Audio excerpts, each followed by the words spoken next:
Good evening and welcome in here from the Pueblo Ice Arena and Event Center. Brendan Price here with you, filling in for Marty Wakeland this weekend. A three-game home series as the Bulls take on the Idaho Spud Kings, their final regular season matchup this weekend with the defending Dineen Cup champions. And both of these teams are in the midst of a playoff push, and both of them a little bit different objectives in mind here down the stretch. The visiting Idaho Falls Spud Kings, red hot coming into play today, winners of 7 of their last 10. They've got points in 8 of their last 10, and that scalding streak of good hockey has positioned them just outside of first place Ogden, trailing the Mustangs by just 2 points in the standings. And quite frankly, everyone looking at the standings back in December, I think if you had said it would be a 2-point race for first place, I don't know that a lot of people in the division would have been maybe in agreement that that were the case. That's how good Idaho Falls has been as of late. For the Pueblo Bulls, they took 2 of 3 2 weekends ago from Rock Springs here on home ice, punctuated by a dramatic 3-2 overtime win, thanks to Brody Clark, the captain, bagging his 9th goal of the year a minute into the extra session, giving the Bulls their first overtime win of the year and a precious extra point as Pueblo tries to chase down the Utah Outliers for the 4th and final playoff spot in the Mountain Division. The Bulls sit 12 points behind Utah with 3 games in hand on the Outliers. It's basically all about having to win the rest of the way if you're the Pueblo Bulls, trying to get it done down the stretch and qualify for the postseason for the 2nd consecutive year. The starting lineups tonight for Idaho Falls: Hunter Wisenand, Sam Grimaldi, and Andrew Schmidt up front, DJ McLeish and Lucas Rauner on the blue line, and Devin Dagenstein between the pipes. And Dagenstein, the 05 birth year, has been phenomenal between the pipes this year, top 10 in the league in games played, goals allowed average is 5 shutouts, is tied for 2nd in the NCDC and 1st in the Mountain Division. He has backstopped over 2/3 of the Spud Kings games this year. He gets the start for Anthony Bone between the pipes tonight for the visitors who will wear the red and gold. For Pueblo, they have to mix and match as Max Rentmeester and Mario Solarte both out of the lineup tonight, so necessitating some changes for Chris Wilhite and company. Aaron Arnold, Brody Clark, and Landon Scherber, the rookie from Monticello, will slide up onto the right wing tonight. That will be the starting forward group. Quentin Flores, fresh up as the Mountain Division Defenseman of the Week, alongside Marcus Jackson, will man the blue line, and Max Abduliev will get the start between the pipes. He got the win last time out against Rock Springs, 8-5, 0-0 this year, with a .281 goals allowed average, a .915 save percentage, and 1 shutout for the 2005 birth year from Moscow, Russia. Both teams searching for 2 points tonight, again trying to establish, in Pueblo's case, making the playoffs overall, and for Idaho Falls trying to secure home ice advantage in the Mountain Division playoffs. A big thank you to everyone for joining us here tonight, whether that's on Black Bear Sports TV or on the audio stream on the Around the Horns YouTube channel. Big thank you for joining us. So we've got puck drop coming up after the introductions and pregame festivities. We'll step aside and let Tristan and Mario take it from here. On the other side, you'll get Pueblo Bulls hockey on Black Bear TV. Bulls fans, welcome to the Pueblo Ice Arena and Event Center, home to your Pueblo Bulls. The Bulls would like to thank the following people. First, a special thank you to our active military, veterans, and first responders across each and every department and team that aids in keeping the community of Pueblo safe. We appreciate each and every one of you. A thank you to Jordan and Jenny Power and Powerhouse Excavation for being our 2025-2026 team sponsor. Thank you, Powerhouse! A thank you to the 7th Man, presented by Siete Inc. To our dedicated fans, it is without a doubt you are the best in the league. You are the 7th Man.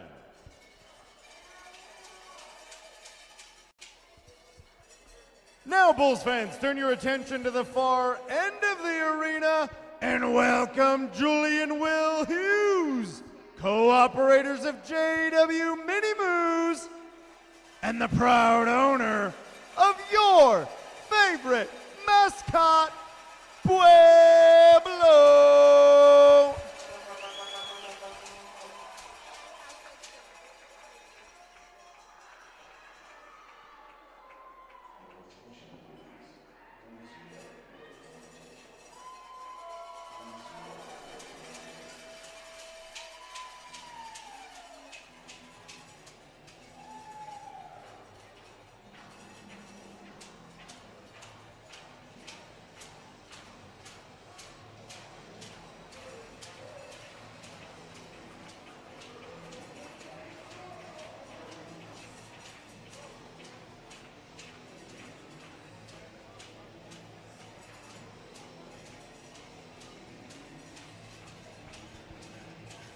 Seventh man, welcome to the ice, your Pueblo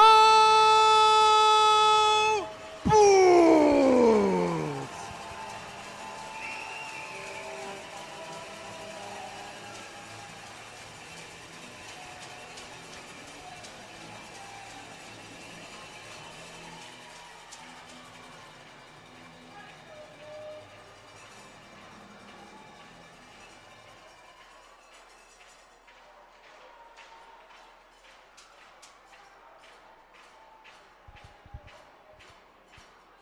And now let's meet tonight's starting lineup for your Pueblo Bulls.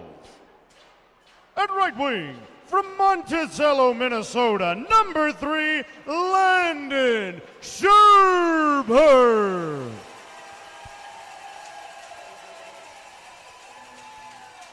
At center, from Lakewood, Colorado, number 16, Brody Clark.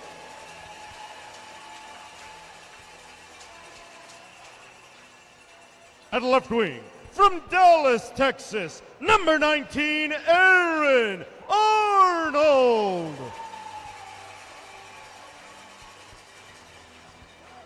At left defense, from Arvada, Colorado, number 27, Quinton Flores. At right defense, from Lakeville, Minnesota, number 2, Marcus Jackson. And in net, from Moscow, Russia, number 32, Max Abduliev.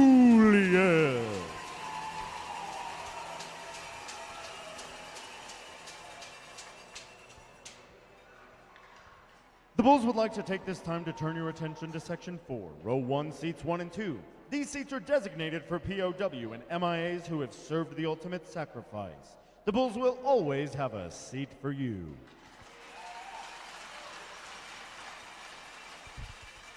Ladies and gentlemen, please rise and kindly remove your caps. It's now time for the singing of our national anthem, sung this evening by Miss Tracy Bastian.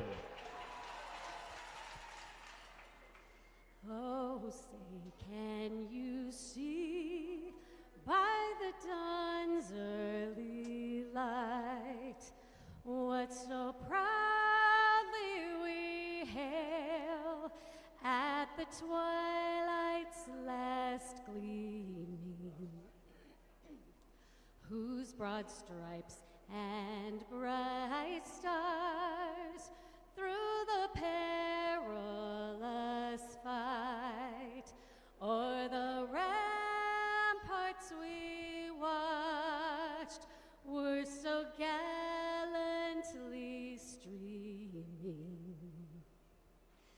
and the rockets' red glare, the bombs bursting in air, gave proof through the night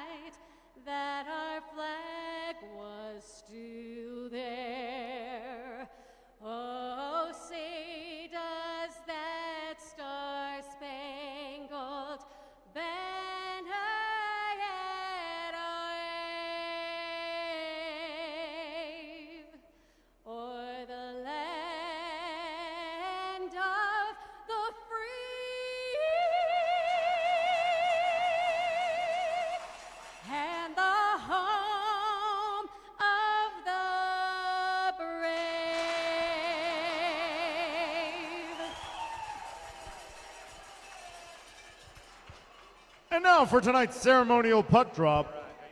The Pueblo Bulls are a proud partner of Make-A-Wish Colorado, supporting this year's Wish Week at Pueblo County High School. Currently, there are 485 kids in Colorado waiting for a wish, and 9 kids in Pueblo County.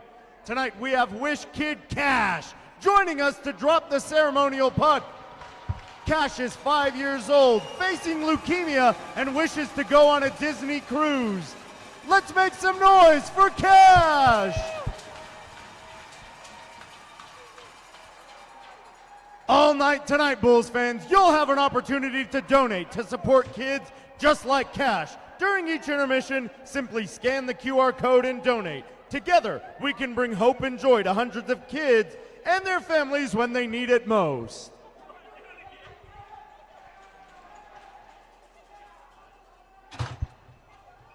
Well, good evening and welcome in here from the Pueblo Ice Arena. Brendan Price with you moments away from puck drop here tonight. Promises to be a doozy. When these two teams get together, it usually is. The Spud Kings, so far on the season, have the edge in the head-to-head series. Idaho Falls has won 4 of the 6 meetings these two teams have had thus far on the campaign. Clark battling with Grimaldi for the opening face-off. We're underway tonight. Idaho Falls again in their red jerseys will go left to right, and Pueblo in the home white will go right to left. And I believe after the icing, face-off should go all the way back down into the Idaho Falls defensive zone. Still milling about trying to figure out where they're going to put it. And it'll be on the far side. Clark still will square up against Grimaldi. And two of the 3 captains, Grimaldi a co-captain alongside DJ McLeish back on the blue line. And it is the aforementioned McLeish. A turnover. Clark from the right wing circle will throw it down low for Scherber. Making just his second start of the year here at home. And another rink-wide pass broken up by the Bulls. Spud Kings a little sloppy in their own end to start, but now on the breakout, a dump in by Schmidt. He'll chase after it. Arnold, the Texan, will roll it ahead. Flores, 2 points in 3 games last weekend for Q. Becomes a Mountain Division Defenseman of the Week. The Bulls nearly a clean sweep 2 weeks ago in that category as Warshaw drives one towards the net. Blocked aside. Strickland's shot from the point tipped. Didn't know much about it, did Schmidt. Connecticut College commit. And now on this near side, the Bulls will chip and chase. Brody Clark after it at the end of a long shift. They're going to blow the play dead for icing. And head coach Chris Wilhite for the Bulls, you can hear him from over here, said not a chance. Oh, the Bulls will have to contend with a defensive zone face-off in front of Max Abduliev, making his 15th appearance of the year since being acquired from Vernon in the BC. Clean win for the Spud Kings off the draw. Sable will try and work it around, comes free, and now it's Jimmy Z. Zeisel breaks ahead. Scoots around Sable and will chase this down. Rims it back up top for Evan Long. Long on the forehand, tries a shot. It's blocked. And Brown will regroup. Another matchup against his first time junior hockey team. The Bulls got it from Idaho Falls in December of 2024. Schultz goes to work on Bloomer. Downstairs, Bloomer again ties up a man. This time it's Zeisel. Zeisel into the high slot. Nice job to block the pass and take the hit to do so there from Atchison, who's back on the blue line. Schultz off the right wing half wall into the slot. Peels it down low. Now Zeisel on the overlap. Quick wrist shot from Jaeger Wood, snapped wide. Long will hold the zone, allows the Bulls' second line to keep going to work. Zeisel, high slot, down low, the touch pass, and Jaeger Wood at the edge of the crease just couldn't turn it around on goal. And the Spud Kings survive the first offensive push of the night for Pueblo. Quinn Metzger back in the lineup. Missed the Rock Spring Series, was ill. And the Bulls had a week to reset and regroup. But they, in the process, wound up losing both Rentmeester and Solarte to injury.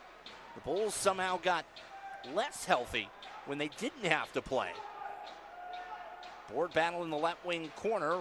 Rauner down there for the Spud Kings will finally work it free. Metzger will lob it towards the net. Easy backhand save for Dagenstein. Origatano's bid is kicked up into the mesh netting and out of play. Everyone able to change. 3 minutes gone here in the first period. Just underway tonight at the Pueblo Ice Arena and Event Center. Again, Brendan Price here filling in for Marty Wakeland this weekend. You'll have to deal with me for all 3 games all by my lonesome. Marty Wakeland out in St. Louis. His son Doug is playing in ACHA Nationals. One of a plethora of Bulls alumni playing at ACHA Nationals this week, as things will have it. Henry Vest is out there as well at Missouri State. Gavin Barr in Utah. Brock Barron in Purdue Northwest. Seems like every ACHA team everywhere you look, the Bulls have an alum. Origatano will dump this in. And now Winogle will go to work. He had the game-tying goal in the third period 2 weeks ago. Now it's Origatano still battling on the forecheck. Puck squirts out into the neutral zone. The rookie Trichek will go for it. A turnover. Cron on the backhand tries to push a pass in front for Braden Olson. Knocked away from the danger zone. Cron on the reload will whip this in down deep. On the far side, the rookie Bobby Morrissey goes to play it. 4th game. Had an assist in his 2nd career game 2 weeks ago. A bouncer on net at Abduliev. That'll help the save percentage. Now Cha outlets out of his own zone. Gets it as far as the Spud King blue line. Trichek goes to work. Knocked away, and now it's Schmidt who will lay it off for Will Strickland. Strickland will feather this one in deep. He's been a lineup regular. 48 games now this year for the 2nd-year junior player.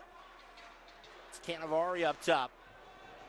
He'll whip that down low, comes free in the high slot, and they score. The Spud Kings get the goal scoring started. It's Wizenend to make it 1-0 Bull, or Spud Kings rather, in the early going. As Idaho Falls will get the scoring started. Wizenand with his 10th goal of the season. And it's the visitors that have jumped on top early here tonight.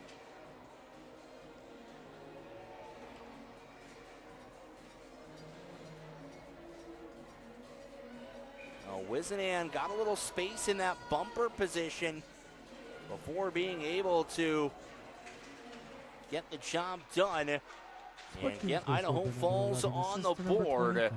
Certainly not the start that Chris Wilhite and company were looking for. Arnold down behind the Idaho Falls net right in front. Scherber drilled one into the right pad of Dagenstein. Now Flores at the left dot. Holds the zone, tries to send Arnold after it. Ties up Rauner in the corner. And now a board meeting. 2 Spud Kings, 2 Bulls, all poking and prodding away for the biscuit. Clark down there as well for Pueblo, trying to work it out. It finally comes to the Lakewood, Colorado product. Warshaw ties it up. Arnold gets it back to the right point. Jackson over to Flores. Edge of the left wing circle. Missed wide on the glove side, and the puck will carry him all the way back into the Pueblo end. MJ will start it up. 94 games, all of them as a Bull. Now 4th all time amongst Bulls defensemen in franchise history in games played. Ronald Wade will feather this one deep, and the Bulls early on here in the opening 5.5 minutes really getting after it on the forecheck. It hasn't been easy for the Spud Kings to get out of their own zone. And finally, it'll be Bloomer who will tie this up. He's taken a lot of the minutes after Leo Mantenuto's departure to Rochester in the North American League. Shot from the right wing point. Deflected wide. Brown put that on net. And now it's the Spuds in transition. Ronald Wade tries to sidestep long into the right wing corner. Wade bodied up. 9 points in 13 games since returning from Oklahoma. Oregitano felt the check coming at center red, sidestepped it, and then one-hands the puck in behind Dagenstein, who whiffed on it. Schultz, a heady play to put a pass into the slot. Nobody home, though. 6.5 minutes gone here in the first period. 1-0. Idaho Falls on top thanks to the Hunter Wisenan goal. A one-timer from the left wing circle. Oregitano goes to work. Metzger drives towards the front of the net looking for Winogle on the cross crease pass. Joey just couldn't get a clean whack at that shot. Now Oregitano will knock this off the stick blade in behind the Idaho Falls net. A partial change for the Bulls back on the blue line. Ellsworth will step over the boards for the first time and flip the biscuit into the Spud King zone. Puck now comes behind the Pueblo net. Shaw races after it. He's bodied up. Bulls able to push this out into the neutral zone. Oregitano loses out. Esplin, 6'4", big body center for the Spud Kings. Going to take a lot to move him off the puck. Abduliev with a stick save. He'll poke that one up and out of play. 12:37 left in the first period. Still a 1-0 score.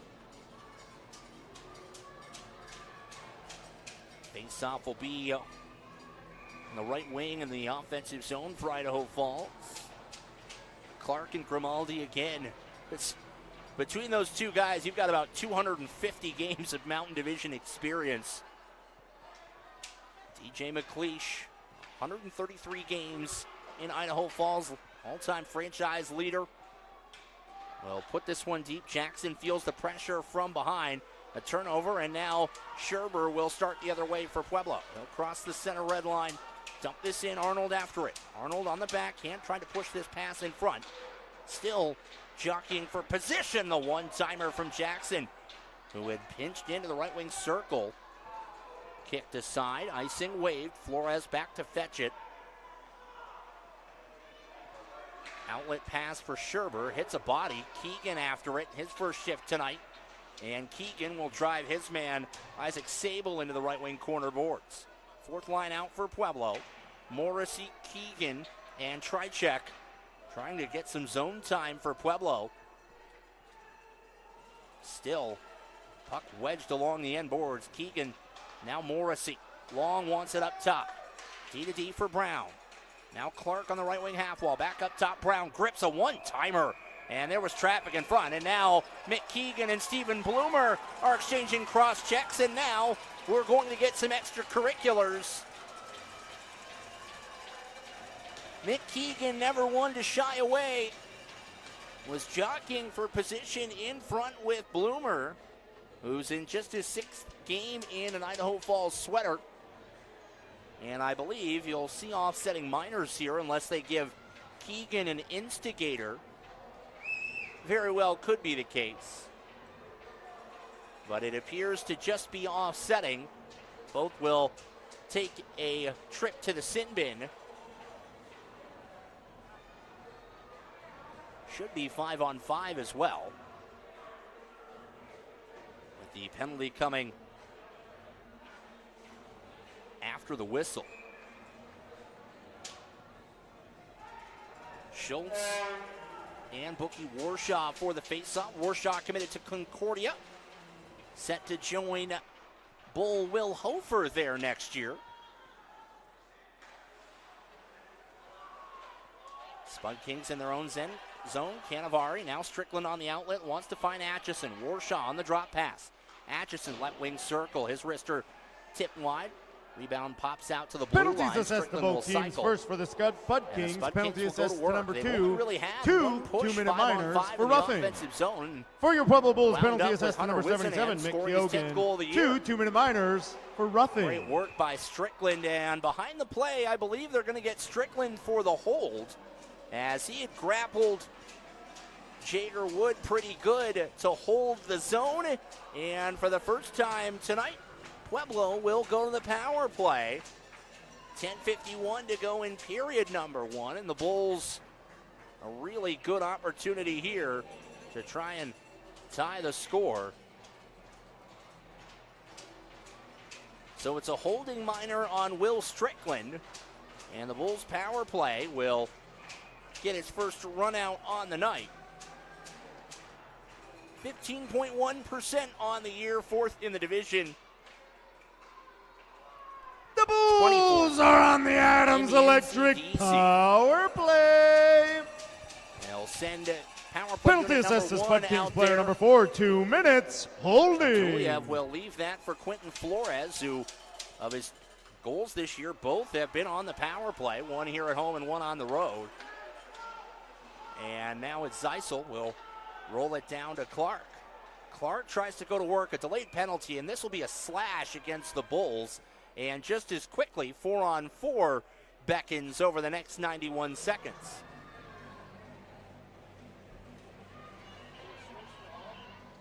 So it looks like it's the captain, Brody Clark, who will get hit with the slashing minor. So extended 4-on-4 time for Pueblo.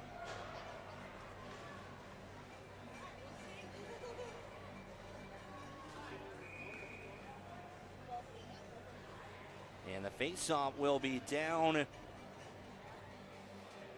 in the Pueblo defensive zone. Off the draw, Bulls will pick Penalty up assessed to possession. Pueblo Bulls open player ice. number 16, Brody 4-on-4. Clark. 2 Metzger minutes has that pass for rattled off his slashing. skates. Grimaldi on the re-entry will try and hit Schmidt on the overlap. Schmidt will get to the biscuit in the right wing corner.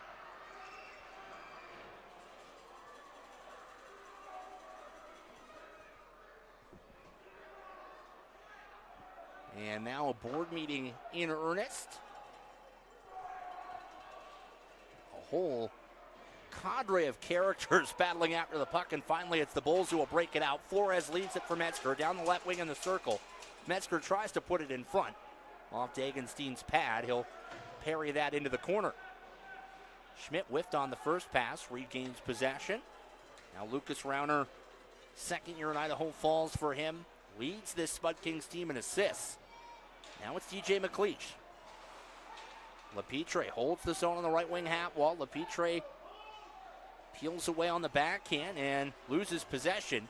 Sherburne nearly blew a tire in the neutral zone. He'll look for a pocket of space, shove this along right towards Dagenstein. Sable will get it away from danger, and Idaho Falls will break out. Sable's headman pass finds Ronald Wade, and it's Wade on the left wing half wall. Puts the puck through the legs, the backhand to the front of the net. Second effort, no good. Back to back looks in front for Sable, who had jumped into the play. An abbreviated power play here for the Spud Kings with a quarter minute remaining on the slashing minor to Brody Clark. Now Cannavaro, left-handed shot from the edge of the left wing circle, flings one at net. Good save by Abduliev. And that will do it for the Spud King power play. Bulls are full strength. The Adam J. Schultz Law Firm penalty kill looms large, comes up large again for Pueblo.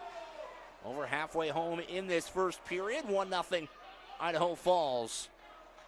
Brown stretch pass hits Jager Wood right out of the box. He'll touch it along looking for Schultz. And now it's Braden Cunningham. Cunningham is going to hit the deck, and he wasn't there unassisted. It'll be a delayed penalty going against the Pueblo Bulls, and right after getting back to full strength, the Bulls will go right back to the Adam J. Schultz Law Firm. 7:55 to go here in period number one. A hooking penalty has been assessed against the Bulls. And we'll get ready for the Powerhouse Excavation media timeout. At least that was the signal from one of the referees. And we will step aside here on the broadcast. You're watching Pueblo Bulls hockey on Black Bear TV.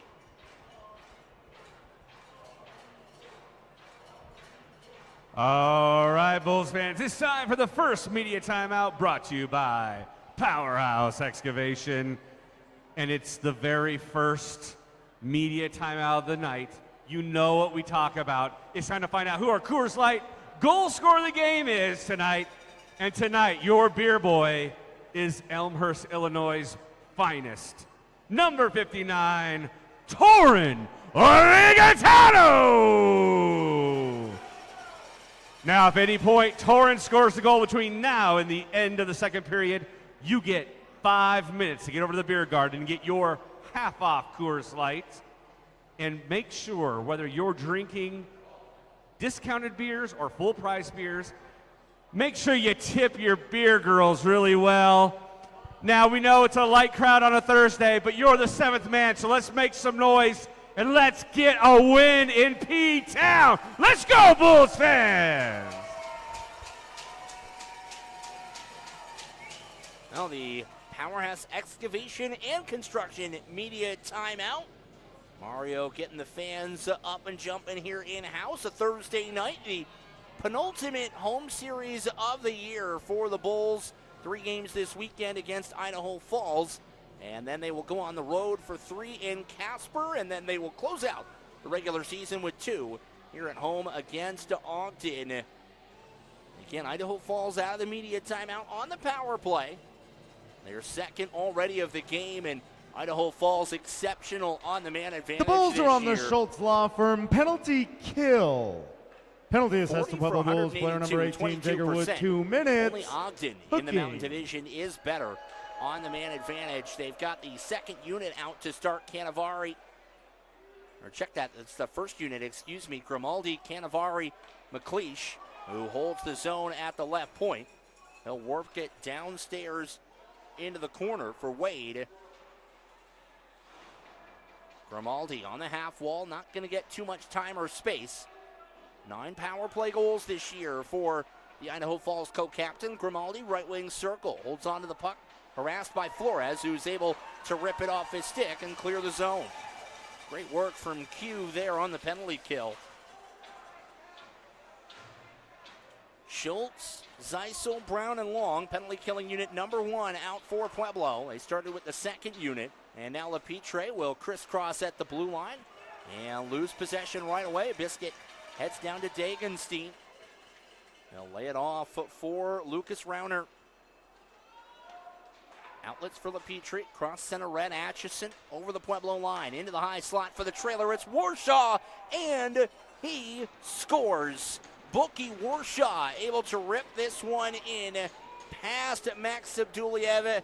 He got Abduliev sliding the wrong way and able to put the puck into the back of the net. And just like that, Idaho Falls takes advantage on the power play. And they've got the 2-0 advantage here with 6:34 to play in period number 1. It's Warshaw's 17th goal of the year, and he has just been on an absolute heater. 14 points in his last 11 games now for Warshaw. And just like that, it's doubled the Idaho Falls advantage. The Bulls' largest comeback win of the year came against this Spud Kings side, but still not sure that Chris Wilhite and company would have wanted to give the visitors in red and gold the cushion as Esplin tries to jam home a wraparound on Abduliev. Spud Kings now trying to control the pace a bit. Strickland from the right point will pinch in and hold the zone, and Idaho Falls still working 5-on-5 now. Olsen battling with Metzger behind the Bull net. Puck kicks out in front. Abduliev 3 saves right on the doorstep tonight. Olsen twice. Now Strickland's one-timer kicked away by the left pad of Abduliev. All of a sudden picking up a ton of work. And the Bulls will finally get this out to the Idaho blue line. Winogle tries to play that in. Now Joey goes to work, right wing corner, harassed and tied up by Cannavaro. Now Winogle on the backhand, throws it into the high slot, nobody there. And off to the races goes Will Strickland. He'll gain center red. Pitchfork to this behind the Bull net as Idaho Falls will finish a change. Shaw will feather this as far as center red. Flores quick peek over the shoulder. Bloomer on the re-entry will fling that on net. Abduliev, 9th shot of the period for Idaho Falls. Dagenstein.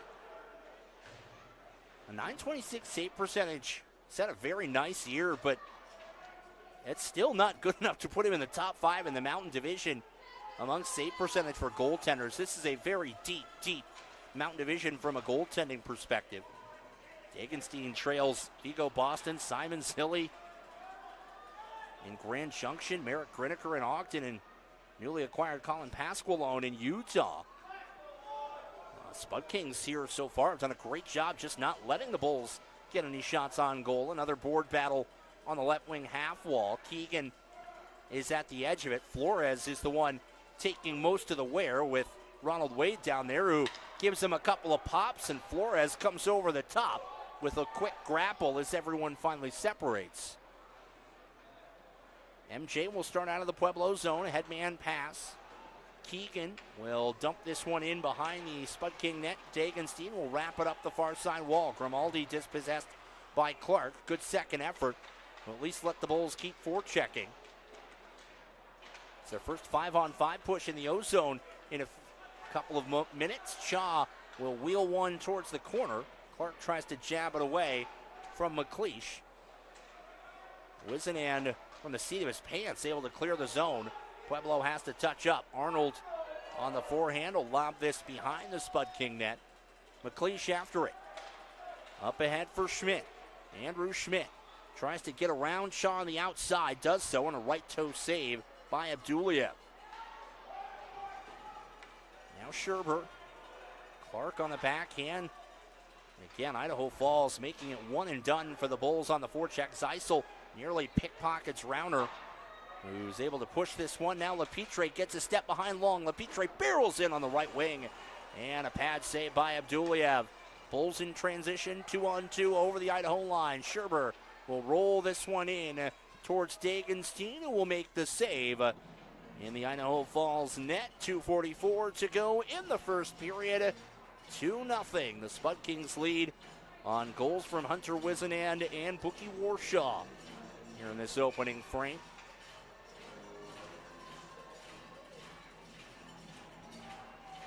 Schultz will battle with Warshaw. And man, the thing with Warshaw is he can get so low in the face-off circle.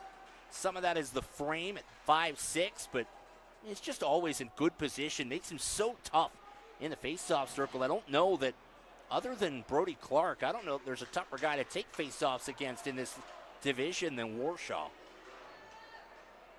Dump in. Zeisel will chase after it behind the Idaho net. Jimmy Z goes to work, tries a backhand pass into the high slot, blocked away. Now Schultz whips one rink wide, Long at the left point, holds the zone, pushes the puck in well wide. Atchison. Now Cannavaro will try and tie it up over in the right wing corner. Idaho Falls has done a good job with those board battles here in this first period, as that one slips out of the board battle right to Dagenstein, who quickly ejects the biscuit, keeps play moving. Lepitre across the Pueblo line is offside. 1:49 to go here in period number 1. Again, you can watch on Black Bear Sports, or you can tune into the audio stream on the Around the Horns Network YouTube page. Dealer's choice for those of you at home. Faceoff will come outside the Pueblo zone. Camden Cunningham against Quinn Metzger. Cunningham wins it, but it falls for a Rigatano. Chip and Chase Winogle, first one after it for Pueblo. He's harassing McLeish behind the Idaho net. Now Camden Cunningham on the outlet. Pass knocked down by Jackson in the neutral zone.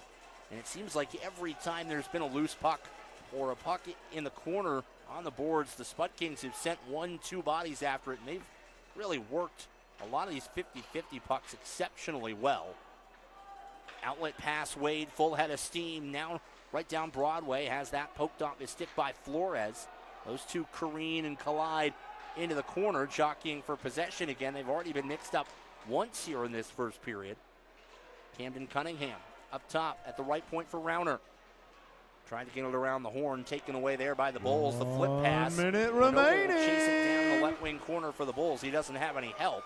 Everyone changing behind the 20-year-old Winogle. Now Wade. Long pinched, and Esplin makes him pay. Barrels down the right wing on the backhand. Esplin using all 6'4" of that reach before Bobby Morrissey drills him, knocks him off the puck. Keegan, softly only as far as center red. That one's bumped along by Braden Olson. Another Minnesota kid.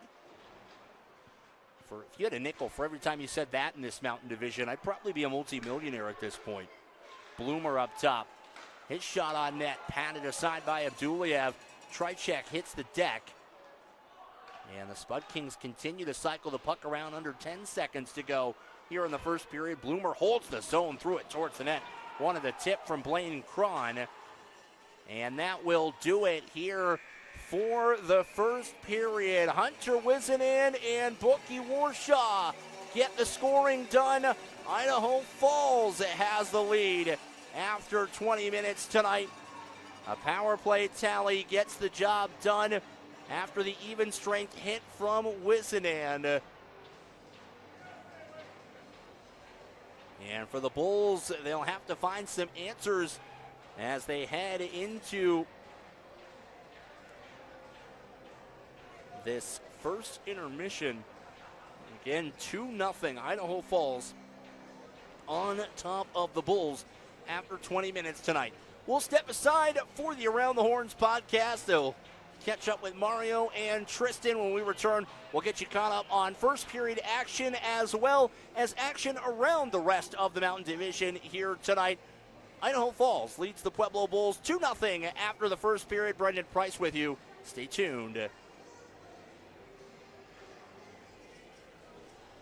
Ready to go?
Brendan Price here with you from the Pueblo Ice Arena and Event Center. 2-0.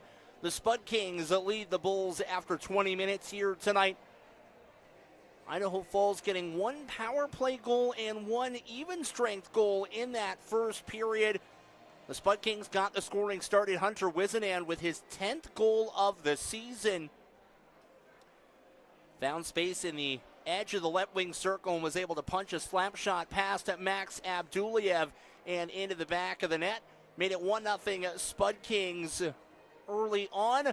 Idaho Falls grabbed a power play goal as well. Bookie Warshaw on the backhand at the 13:24 mark, able to bag his 17th goal of the season, with Tyler Atchison and Caleb LePetrie getting the assists. That goal again giving the Spud Kings the 2-0 advantage after 20 minutes tonight. Shots on goal, you see them there on your screens at home. 12-4 in favor of the visitors, the defending Dineen Cup champions, who are 34-9, 2-2.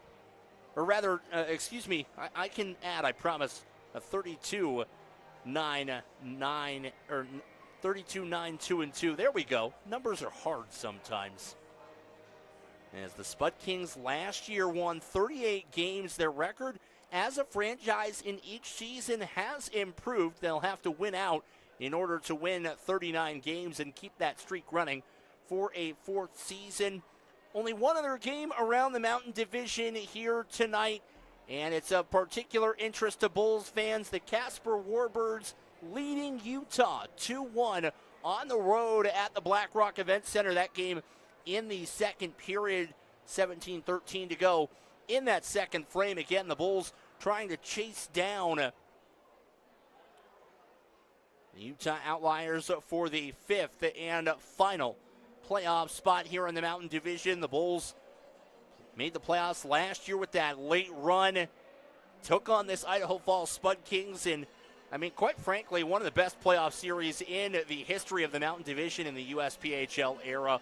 A 5-game series, 4 of them decided by 1 goal, 2 overtime games. You had that triple overtime classic as well. Pueblo trying to come from behind here tonight, chasing a 2-goal deficit. As we start period number 2, no carryover penalties. Everyone will be at full strength to start this middle frame. You see Max Abduliev set to lead the Bulls out of the tunnel. Seventh man, welcome back to the ice, your Pueblo Bulls! Simone Fournier and Declan McMahon have the goals in the Casper, Utah game. As, again, the Warbirds have a 2-1 lead right now on the road in Utah.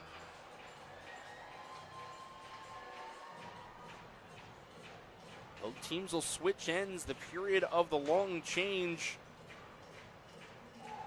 And that period has been a little bit of a challenge for the Bulls this year. They're -6 in the second period this year from a goal difference perspective. Their best period by plus-minus has been in the first. Idaho Falls besting them there.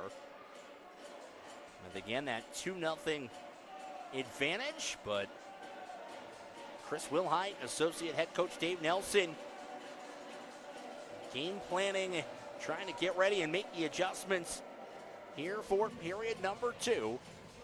A Thursday night here from the PIA. Announced, sold about 790 tickets for tonight. That's just over 3/4 capacity, closer to 80% than 75.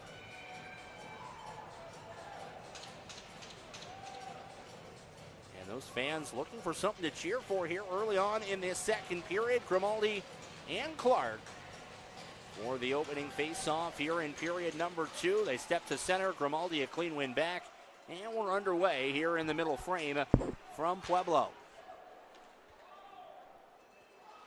Abduliev will lay this off for Flores. Now Scherber up the near wing wall. Can't clear the zone. Flores still in his defensive position. Had the puck hop over his stick. And that'll allow the Spud Kings to hold the zone and cycle. McLeish will get it downstairs for Wisenand. He'll let it run for Grimaldi, who gives it away right back. No one really gaining control of the puck behind the bull net. Finally comes back out top. McLeish walks the line. His shot through a screen from Scherber wide of the mark. Wizenan hits the deck. Clark on the takeaway, and the Bulls 45 seconds into this second period will finally accelerate across the Idaho Falls blue line for the first time. Clark whips a rink-wide pass to Scherber, and a kick save by Dagenstein. Scherber, the quick release. Denied by the Idaho Falls Tendy. Warshaw after the puck. Chased down by his opposite number, Adam Brown. Now it's Schultz out of the Pueblo zone. His pass off a stick finds Strickland, who will clap this off the corner glass right back into the Bull zone. Schultz starts up on the left wing. Harassed from behind by LaPetrie. He'll one-hand it behind the Idaho Falls net. Wood after the biscuit. Schultz in there as well. And just as quickly, Idaho Falls able to clear the zone. LaPetrie in the neutral zone will toss that ahead for Warshaw. Edge of the right wing circle, rips one on net. A snapshot. Abduliev takes it right in the breadbasket and makes the save. 11 saves on 13 shots for Max Abduliev. 8-5 coming into play tonight. That .915 save percentage. And one shutout. That was against Casper back in January. It was a 17 save shutout, no less. All shutouts are hard work, but 17 shots maybe on the lighter side of things as far as workloads go. Jager Wood gains center red and will flip this in deep. Dagenstein out of his net to play the puck, hits a skate, and bounces right over Jager Wood. Spud Kings will try and negate icing here. Wood has the inside position on Parker Chaw, does just that. Bulls will get the puck out into the neutral zone, taken right back by Braden Cunningham. Will wing this into the Bulls' end. Jager Wood had a goal last weekend, played some of his best hockey in the second half.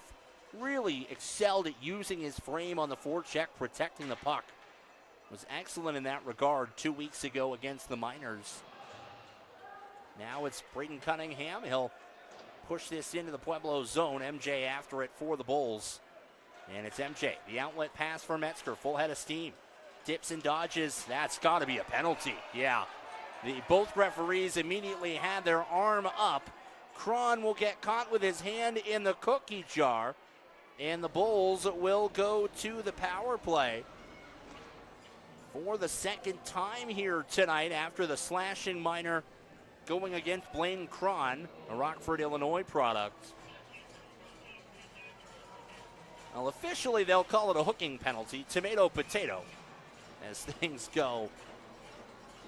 All the same, Pueblo will try and make this power play last a while. Their first attempt on the Adams Electric power play was negated after a slashing minor. The Bulls are on the Adams Electric power play. A turnover here. Shirao Penalty from assessed the right wing to circle Spud Kings player number 13, 2 minutes. Goal, and Abduliev will swallow this up. The Bulls a bit sloppy in transition in the neutral zone there.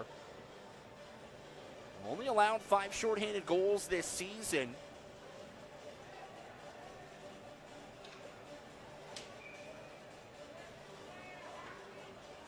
Grimaldi will take on Schultz in the right wing faceoff circle. One there by the Bulls. Flores quickly tied up. Will flip that up the far wing half wall. Bulls will break out. Clark across center red, 3-on-2. Clark tries to fling a pass to the front of the net. Jackson had activated all the way up front. Puck hit the linesman in the neutral zone, so the Bulls don't have to retreat a full 200 feet. Schultz will pull up at the left point, and the Bulls will set up on the power play for the first time. Around the horn they go. Jackson up top at the left point. D to D for Flores. Back for MJ. One-touch pass. Schultz circles. Top of the left wing circle. Missed the net wide. Puck pops out to Flores, who had his pocket picked after pinching in from the right dot. Idaho Falls will clear the zone. They'll be able to get a full change here. 50 seconds left on the Bull power play after the hooking minor to Cron. Zeisel scoots across the Idaho Falls line into the corner. Pressured by Strickland. He tries to tie up the puck. Winogle will bat it towards the front of the net. Now Metzger up top for Flores at the right point. Pinches in, has an angle. Flores patient on the backhand. Goes rink wide. Finds Zeisel. Jimmy Z down low. Bulls will try and get this one into the bumper. Metzger goes for the stuff. Winogle tries to put the second effort in. Zeisel can't bang it in on the third try. The Bulls retain possession. Flores, edge of the right wing circle. Quarter of a minute left on the power play. Zeisel tries to get it in front. Metzger will battle for position. Zeisel, left wing half wall. Saucer pass up top. Brown pinches into the slot. Downstairs for Flores. His wrister hit the outside of the post. Spud Kings are full strength. Full strength. Yeah. Esplin will lead Warshaw. Across the Bulls line, Warshaw able to stick maneuver past Winogle the first time. Joey continues on the back check, takes it away. Esplin tries to wrap around, a left pad save by Abduliev. Olsen dispossessed by Metzger. Metzger right down Broadway will gain center red and feather this one into the Idaho Falls zone on the backhand. 14:44 to go in the second period. 2-0 Idaho Falls. Ellsworth pinches in, tries to swat one towards the net. It's off the ceiling and out of play.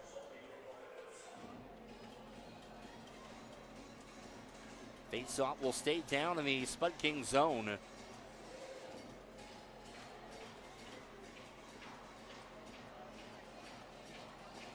Looks like Scherber will slide in to take this faceoff. Idaho Falls finishing up a change. Camden Cunningham will step in. Tie up off the draw, comes free and past Ellsworth. And the Nashville, Tennessee rookie will set up behind the net. Long. Rink wide pass. Schultz tips it, negates icing. And he'll win the race to the puck as well. Scherber digs it out of the tie-up, looking for a pass in front. Has a Rigatano on the forehand. Now Torin spinning and winning. Lost his stick in the process. Goes back to fetch it. Puck squirts off the half wall.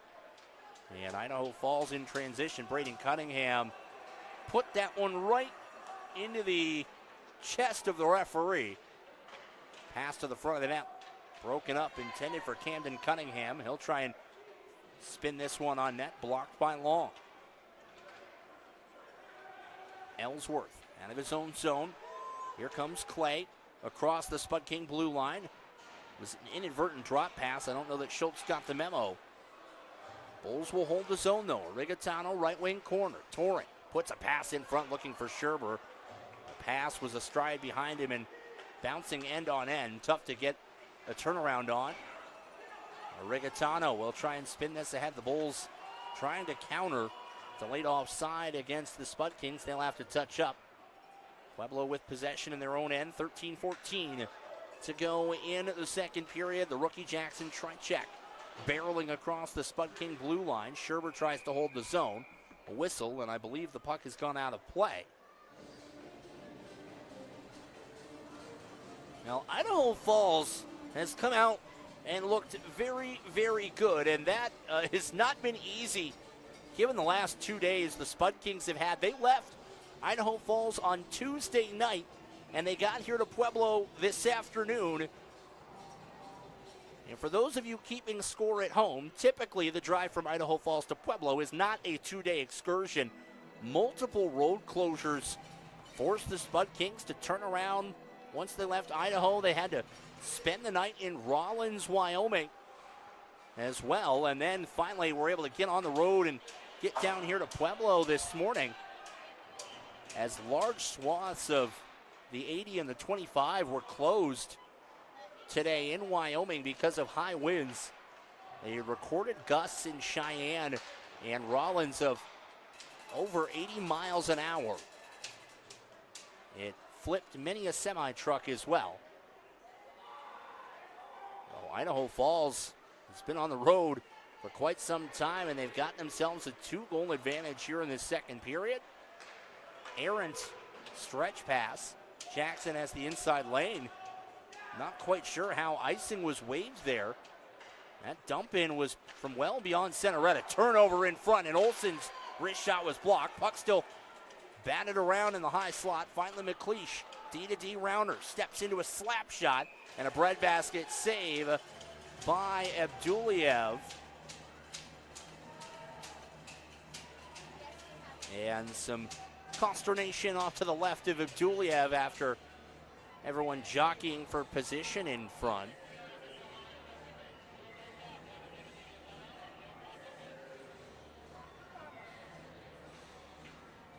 Faceoff will stay in the Pueblo zone. Asplin will take it. And in many ways, Asplin is kind of the other side of the coin. Warshaw's so good because he's so small. He can get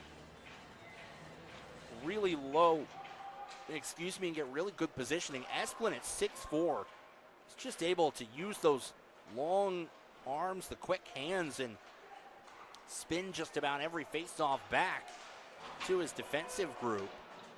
Dump in, Dagenstein will swat this to safety in the corner.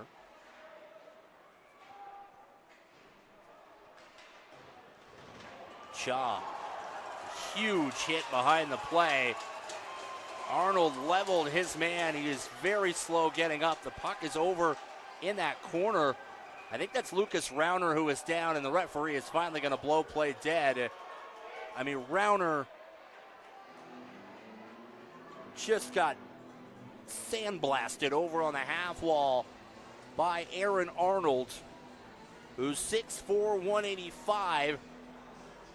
And Rauner being helped off the ice by the athletic training staff for the Spud Kings. Olsen is helping a very unsteady Rauner as well. And you see him get to the bench, the bucket off. They'll need some further attention from the medical staff, and the referees are huddling in the neutral zone, I think, to determine if they're going to call any penalties. But I think the challenge is initially on the hit, they didn't call anything, and I don't know, given that it was behind the play, I don't know if any of the officials really had a great look at it. Or it also could just be determining where the faceoff should be. The Bulls had possession in the offensive zone, but it really wasn't overwhelmingly easily discernible possession either. It was about to be a 50-50 battle. And I think just given everything, I really do think they have to put the faceoff back down in the offensive zone.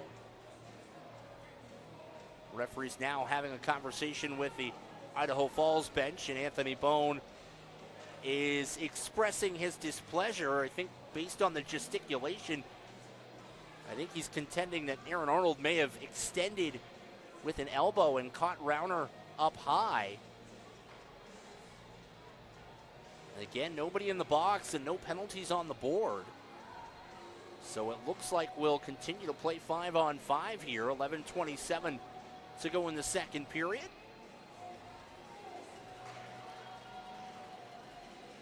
We'll have to keep an eye on the temperature the rest of this one and the rest of the game. These are two teams that, well, to be quite frank, they don't like each other all that much. And they have been in their fair share of battles over the last two seasons. Long drilled by Grimaldi right in front of the Bull bench.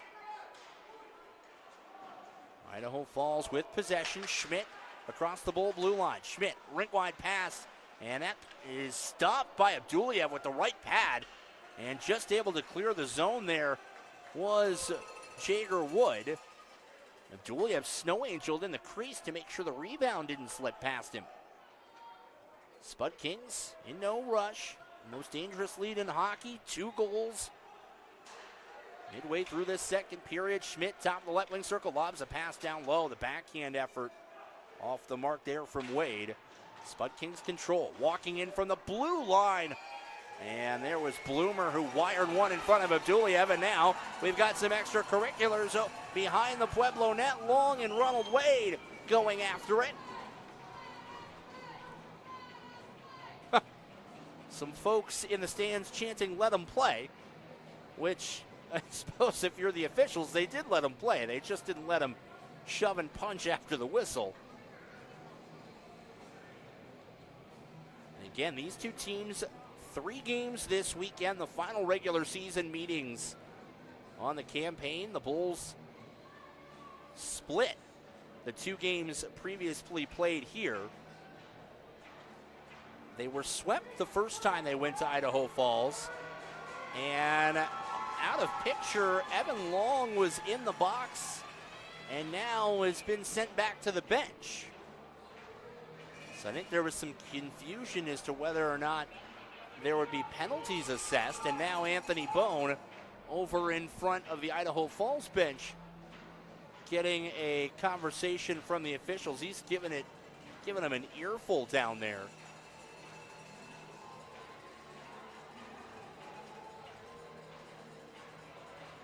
And they're still talking things over. And again, we talked about it in the pregame tonight. Idaho Falls is trying to chase down Ogden for home ice advantage. The Spud Kings are already guaranteed a spot at the Dineen Cup Championships because they are hosting. But that's not to say they don't want to make their lives easier and try and snare back-to-back division titles as well. Winogle fighting in the left wing corner. Rigatano tries to dig the puck out, comes free in the neutral zone. Jackson. MJ will indirect pass it for Flores. Stretch pass, McLeish reads it beautifully. Takes it away in the neutral zone and sends it right back into the Bulls zone. Idaho Falls sends 3 on the forecheck. Winogle will chop this as far as the blue line. McLeish, a slap shot and a glove save by Abduliev. McLeish, the all-time franchise leader in games, assists, points. He's tied with Sam Grimaldi for goals. And when it's all said and done, he's got a pretty good shot of getting his number retired. The Powerhouse Excavation Media Timeout will step aside. Bulls fans, it's time for the second media timeout, brought to you by Powerhouse Excavation. And tonight we celebrated one of our fans, Cash, who is currently battling leukemia and is our Make-A-Wish player of the game. And tonight we want to make sure we get as much information out about Make-A-Wish Colorado. So please help Cash and others battling illness by visiting www.wish.org/Colorado or follow at Wish Colorado on social media. Make-A-Wish Colorado creates life-changing wishes for children with critical illnesses. Research shows children who have wishes granted can help build the physical and emotional strength they need to fight a critical illness. Founded as one of the first Make-A-Wish chapters in 1983, Make-A-Wish Colorado has granted over 7,000 wishes to children across the state of Colorado. Help support them and visit www.wish.org/Colorado. Now, Bulls fans, let's get some noise in here. We got to make up these 2 goals. It's going to take you, the 7th man, to make it happen. Let's go, Pueblo! The media timeout. 9:43 to go in the second. Idaho Falls up 2-0. Clean win off the draw for Brody Clark and the Bulls off of Arnold's stick. I still believe this will be icing, though. Yes, it will, as that one comes right out in front of Dagenstein. So we'll do it all over again. Back down on the Pueblo end. And this has thus far been, this has been a Spud King special. Opportunistic on offense, lights out on defense. They just haven't given the Bulls really anything in the offensive zone. The 8 shots you see on your screen at home really doesn't tell the whole story. It's been a struggle to get those 8 shots as Jackson's dragged down. It's a hooking penalty, delayed going against Tyler Atchison. So the Bulls will get a power play. Abduliev wants to make sure not to vacate the crease until the Bulls have gotten up the offensive zone. They do. Scherber will retreat. Abduliev will hustle to the bench. 6 on 5 until the next whistle. Scherber into the corner, harassed by McLeish. And the Spud Kings will touch the puck. And just like that, Pueblo will go to the power play. A good opportunity for them to try and have this Idaho Falls lead. This power play brought to you by Adams Electric, the official power play sponsor of the Pueblo Bulls. Oh, Pueblo hoping that third time is the charm on the man advantage. 0 for 2 so far tonight. One full power play, one abbreviated power play for the black, red, and white.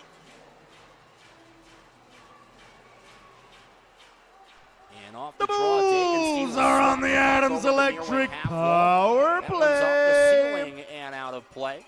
Penalty assessed to Spud Kings player number 21, 2 minutes. Rigatano, Hooking. Metzger, Winogle, Scherber, and Brown, power play unit number 2, out to start for the Bulls.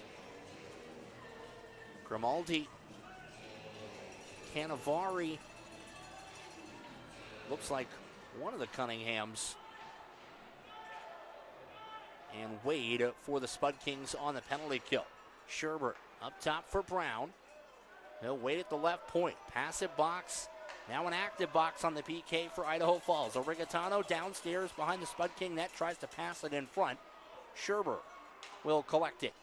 Brown, touch pass. Gets it right back in the high slot. Brown fakes the shot. Now Rigatano around the horn. Winogle, edge of the left wing circle. Holds on to possession.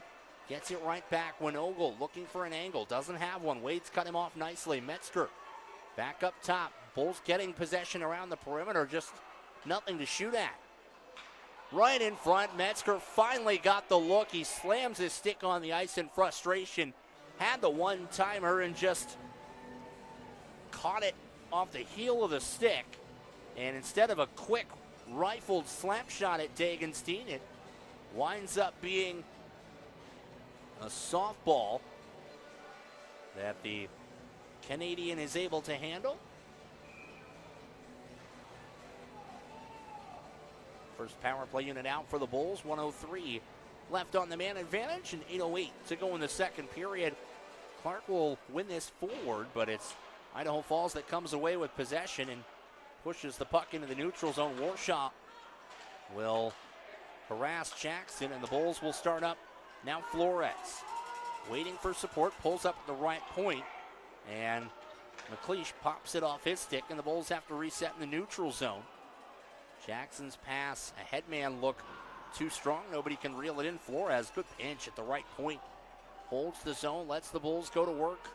A half minute to go on the Adams Electric power play. Flores hits the deck. Here come the Spud Kings, shorthanded. Warshaw on the left wing. His wrister, Abduliev with the stave right in the Pueblo logo. Idaho Falls nearly too many men on the ice. It's probably a good thing they let that puck run all the way back behind Dagenstein. Foot race is on. Schultz and Wade careen into the corner behind the Bull net. Atchison about to exit the sin bin. Clark, a power move to the front. Backhander, right-hand save by Dagenstein. Puck gathered up inside the blue paint by the Spud King goaltender. And the Bulls get a couple of shots on the power play, but still unable to find the back of the net. Again, Dagenstein, 5 shutouts this year. 2 of them have come at the expense of the Bulls. A 3-0 win and a 1-0 win for Devin Dagenstein over Pueblo this year. Both of those games were up in Idaho. The Bulls this year have been shut out 3 times. It hasn't happened at home all year long. Trying to do a little reverse curse of the commentator. We'll see how that goes for me down here. Left wing corner board battle. 3 Spuds and 2 Bulls trying to wedge the puck free. Ellsworth pinches in from the left dot. He'll rip it around to Morrissey on the near side. Morrissey immediately harangued by 3 Spud Kings. And it's Idaho Falls in possession. Santino Cannavaro. Outlet pass for Cron. We'll work it down low. Esplin on the backhand will Fling it around, looking for Braden Olson. Olson pushes one out into the high slot. Bulls will pick it up. Shaw. Headman pass hits Morrissey on the tape. Morrissey tries to use his frame, get to the inside, and he's knocked off the puck. Keegan on the wrap around. The whistle blows as the net behind Dagenstein has come off its moorings. So even if Mick Keegan had been able to bury the wrap around, it would not have been a good goal as the officials, oh boy, that net had needed some very serious readjustment and repair. At the beginning of the third period on Saturday last week, Joey Winogle had a goal disallowed because the goal was off of its moorings. The officials ruled that because the goal was off its moorings before Winogle had started his move to goal, it wasn't a good goal, and that kept the game 2-1. Bulls able to come back in that one, tied at 2. Winogle got his goal anyway. And then Pueblo got the overtime win.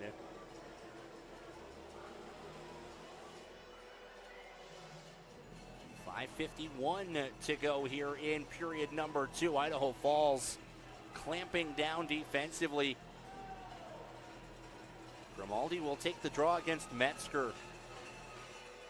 And that's the thing with the Spuds as of late. It's not just that, as there, Abduli have 2 pad saves in front on Grimaldi.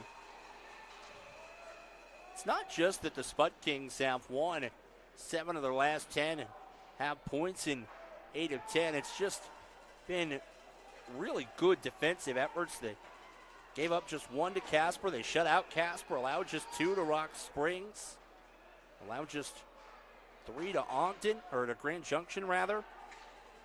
And this all coming in a stretch where, according to Anthony Bone, they played one of their worst games of the year on the road in Ogden in a 4-0 loss. Said made some early mistakes before the game really even started. Ogden raced out to a quick lead, and that was pretty much that. And that becomes crucial here as Idaho Falls trying to chase down the aforementioned Mustangs for home ice advantage.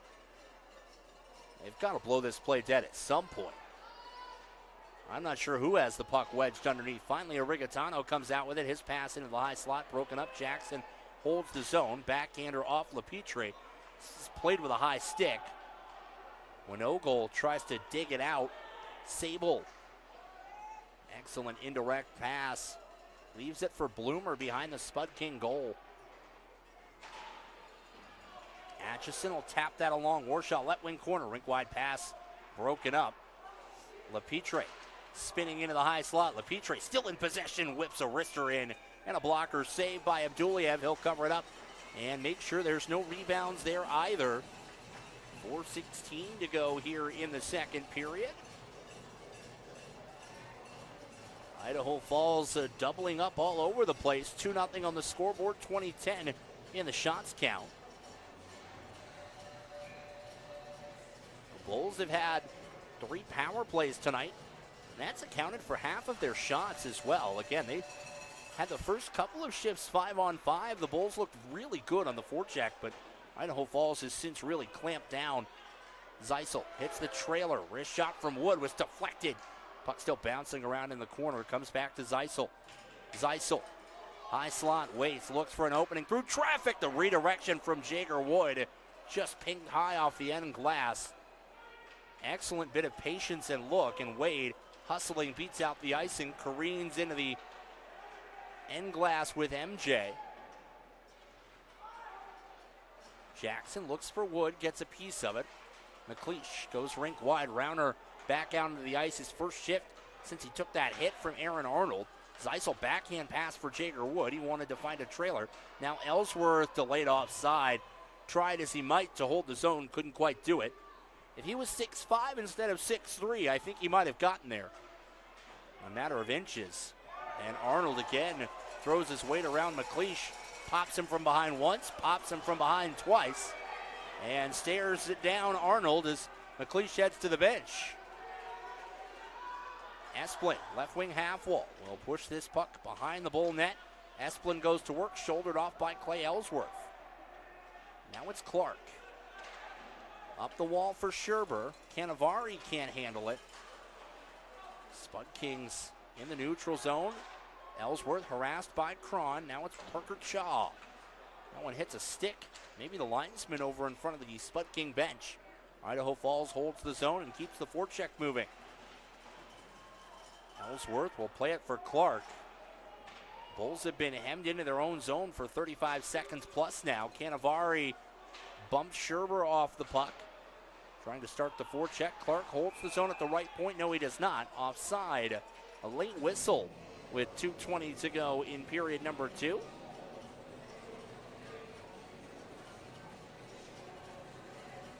It's the Bulls bench. Chris Wilhite in command. 7th season as the bench boss here in Pueblo. Over 160 career wins. Trying to push the Bulls into the postseason down the stretch. Again, they'll need to pick up wins all over the place and get some help from the rest of the Outliers schedule. One of those games against these Spud Kings. Long takes the hit. Origatano, great touch pass to Spring Metzger. Metzger tries to accelerate around Bloomer. It's a delayed penalty for interference on Bloomer. He knocked Metzger off track, and the Bulls will go back to the power play here in the second period. 2:03 to go, and these are the kinds of opportunities that if you're the Bulls, you just cannot keep letting go by the wayside. Come on, Pueblo, let's make some noise! Again, 3 power play opportunities. This is, in many ways, this is what separates Idaho Falls from and Ogden from the rest of the division, is that when they get power play opportunities like this in clutch situations, they convert more often than not. We talked about it earlier. Idaho Falls 22% on the power play. They're The Bulls are on the Adams Electric power Pueblo, play. 15% on the year. Penalty assessed to Spud Kings player number 2. 2 minutes. First 3. They'll hold the zone here and try and go to work. Schultz. Clark trades places in the right wing corner. Now it's Schultz looking short side. Past the glove of Dagenstein, takes an unkind roll all the way back down into the Pueblo end. Idaho Falls tries to hurry a change. They're successfully able to get it done. Jackson across the Idaho line. One-man wrecking crew on the zone entry. Origatano tied up in the corner, and that one's off the ceiling. The Bulls catch a break there. Not quite the lofty aerial confines of the Mountain America Center.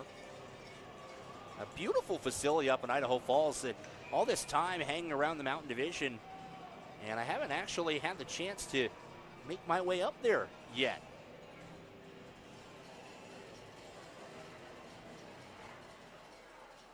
Spud Kings have packed it in well in that new arena.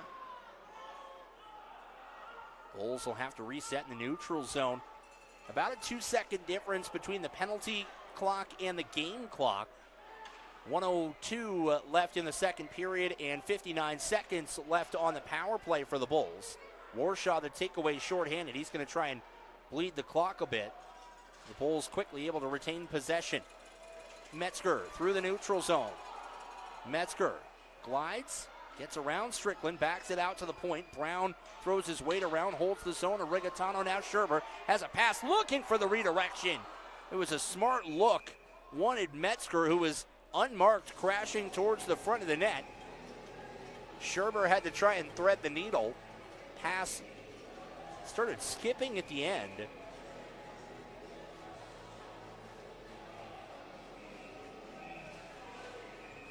And Idaho Falls, they are trying to get personnel out on the ice, and they are the visitor. They do not have last change, so the Bulls had already established what they were going to do, and I think Idaho Falls was trying to match out their personnel as well. But again, they don't have that luxury here on the road. Brown pinches Shirao, harassing him right in front of the Bull bench. He's pretty much special teams penalty killer extraordinaire for the Spud Kings. We haven't seen him out there 5-on-5 yet tonight. Out of the tie-up, Rigatano, Scherber waits, shoots, and Dagenstein, a blocker save. Over in front of the Bull bench, Adam Brown is down, slow to get up, and finally makes his way to the bench. With 10 seconds remaining here in the second period. One last push potentially for the Bulls, 5 seconds to go. Scherber will just whack it behind the Idaho Falls net. And that will do it for both the power play and the period. A gritty, physical middle frame, nobody finding the score sheet, and that's more than okay for the visitors from Idaho Falls. They have the lead after 2 periods here, 2-0. They are on top as the Bulls with multiple power play opportunities in that second period, but just unable to convert. It's the defending Dineen Cup champions that have the 2-0 lead here on the road. We'll step aside for Mario and Tristan and the Around the Horns podcast. When we return, we'll get you the second intermission report and get you ready for period number 3 here from the Pueblo Ice Arena and Event Center. Brendan Price with you. Stay tuned. You're watching Bulls Hockey on the Black Bear Sports Network.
Brendan Price here with you. The second intermission from the Pueblo Ice Arena and Event Center.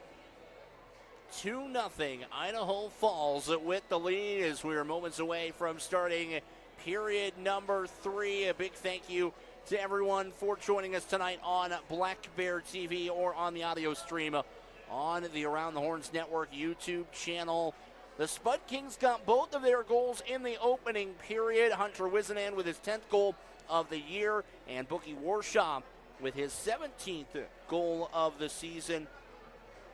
That has given the Spud Kings the 2-0 lead. The Bulls had a couple of really good chances in that second period. The almost redirection by Quinn Metzger on the power play nearly beat Devin Dagenstein.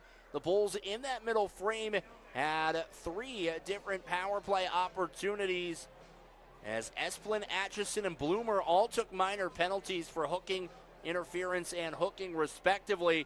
But the Bulls unable to convert on the power play now, 0 for 4 on the man advantage here so far tonight. It's been an area that's been a bit of a struggle for the Bulls over the last few nights. As even though they got the overtime win, they were 0 for 6 on the power play last time out. The Bulls dating back to their last 4+ games now, a combined 1 for 19 on the power play. It's been one of those areas for the Bulls this year where we've seen them, play really well on the man advantage and then just hit a slide where they just cannot buy a power play goal. They had a stretch in February where the Bulls were 2 for 42 on the man advantage before finally whacking a couple of power play goals home. That was, in late January, early February. And for whatever reason, it's just been one of those things that when it's been ice cold this year, they just cannot buy a goal. And on the flip side, credit to Devin Dagenstein and the Idaho Falls Spud Kings on the defensive end and on the penalty kill tonight. They've limited the Bulls to just 12 shots through 2 periods of play tonight, and they haven't had to block that many shots either as things go. Idaho Falls has just done a really good job taking away shooting lanes, keeping the Bulls to the outside, and really just not letting them get a whole lot generated 5-on-5 tonight. It's been really kind of a scrappy defensive battle. Again, very much within the identity of these two teams. Pueblo is only allowing about 2.44 goals a game. Idaho Falls only allowing 2.34 goals a game. These are two teams that pride themselves on defense. Seventh man, get on your feet and welcome back to the ice, your Pueblo Bulls.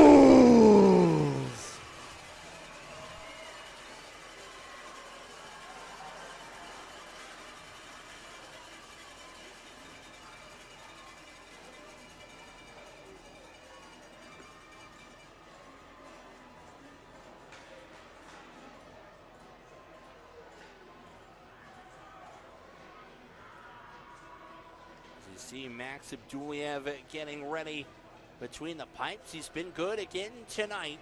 19 saves so far on 21 shots. As you see the Bulls players getting themselves motivated, ready to go for this third period. Again, you've got a strong leadership core. Brody Clark, the captain in his 3rd year. You got Jimmy Zeisel, who's played almost 140 games as a Bull. Marcus Jackson could, by the end of the year, hit the 100 games mark as a defenseman here in Pueblo and become just the 2nd Bull D-man all time to hit that threshold. Looking for a come-from-behind win here as we get ready to start the 3rd period. Idaho Falls on top 2-0. No carryover penalties. Both teams at full strength. Clark and Grimaldi for the opening draw. And out of the tie-up, Arnold will chase down the puck in the neutral zone, and we're underway. Scherber bodies up his man. Puck bounces to Schmidt, harassed on the back check by Arnold, able to take away the inside lane from the Spud King winger. Scherber goes to work on the half wall. Puck squirts free, and now Brody Clark tries to accelerate. Able to get free down the right wing. Clark on the forehand, still with possession. peels back looking for the trailer. Long in the high slot, loads up a wrister. Dagenstein didn't see it, and the shot was wide of the net. Arnold will roll it downstairs. Sherbert gets it right back. Arnold heads off for a change. Long was pinching in from the left point. Brown wings one towards the goal. Blocked, knocked down, comes to Zeisel. Tries to drive to the front of the net. Has the puck taken away by Schmidt. Rink wide headman pass. Sam Grimaldi down the near side. He's been very quiet tonight. In fact, that's probably the silver lining for the Bulls defensively, as they have really held this top line in check. Wizenan got the only goal. There's going to be a delayed penalty, and I think Brown's going to get one too, potentially, for the throw of the stick after he got tied up with one of the Spud Kings players, and that's exactly what happens. So it's an interference minor. Oh, hold the phone here. It's just the one penalty on Brown. I thought it was going to be offsetting minors, but it looks like it's just Brown who will go for the hold. And the Adam J. Schultz Law Firm penalty kill is out for the second time tonight.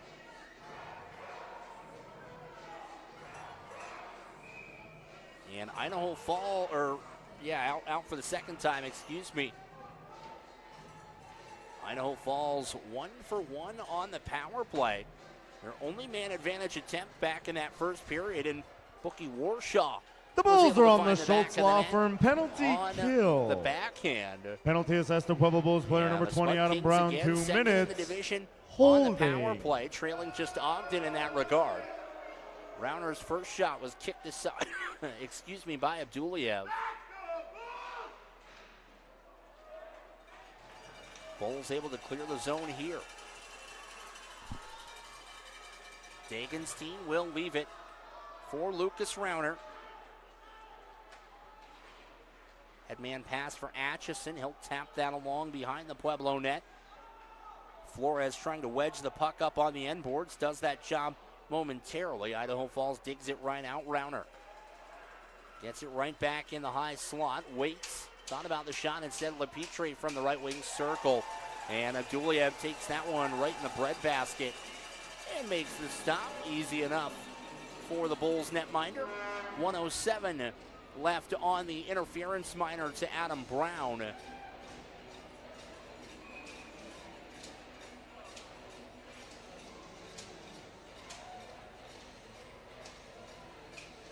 Bulls will send their number 1 penalty killing unit out. Clark against Grimaldi in the circle. Spud Kings win the draw. Canavari gets it downstairs. And the Spud Kings working along the near side wall. Canavari up top. McLeish, now the one-timer gripped and ripped wide by Ronald Wade. Spud Kings still able to set up though. McLeish through traffic, left pad save, rebound bouncing around at the edge of the blue paint. Abduliev with 2 stops, rebound still pops free. Canavari's third effort, kicked out by Abduliev. Quick flurry for the Russian international, and then another stop right on the doorstep. 3 quick saves for Max Abduliev on the power play for Idaho Falls. Goaltenders are your best penalty killer, at least so goes the axiom. And Abduliev keeping his team in the game. The offense trying to get jump started here. Again, just 12 shots on Devin Dagenstein thus far tonight. Have to think the way the game has gone that a third goal might potentially feel a bit of a backbreaker for the Bulls. 10 seconds away from getting back to full strength. Canavari rips the puck around, comes to the far side, and Jackson will send it down behind the Idaho Falls net. And that will do it. Bulls are full strength. Full strength, improved to 1 for 2 on the penalty kill tonight. Shaw, indirect pass for Metzger across the Idaho Falls blue line. Metz gets it back, has his pocket picked from behind by LePitre, able to hold the zone though. And this is something the Bulls just have not been able to do most of the night. Set up and forecheck. Idaho Falls has just so quickly gotten north to south. LaPetrie from the right wing circle, and Abduliev again takes away the angle and makes the save on the near post.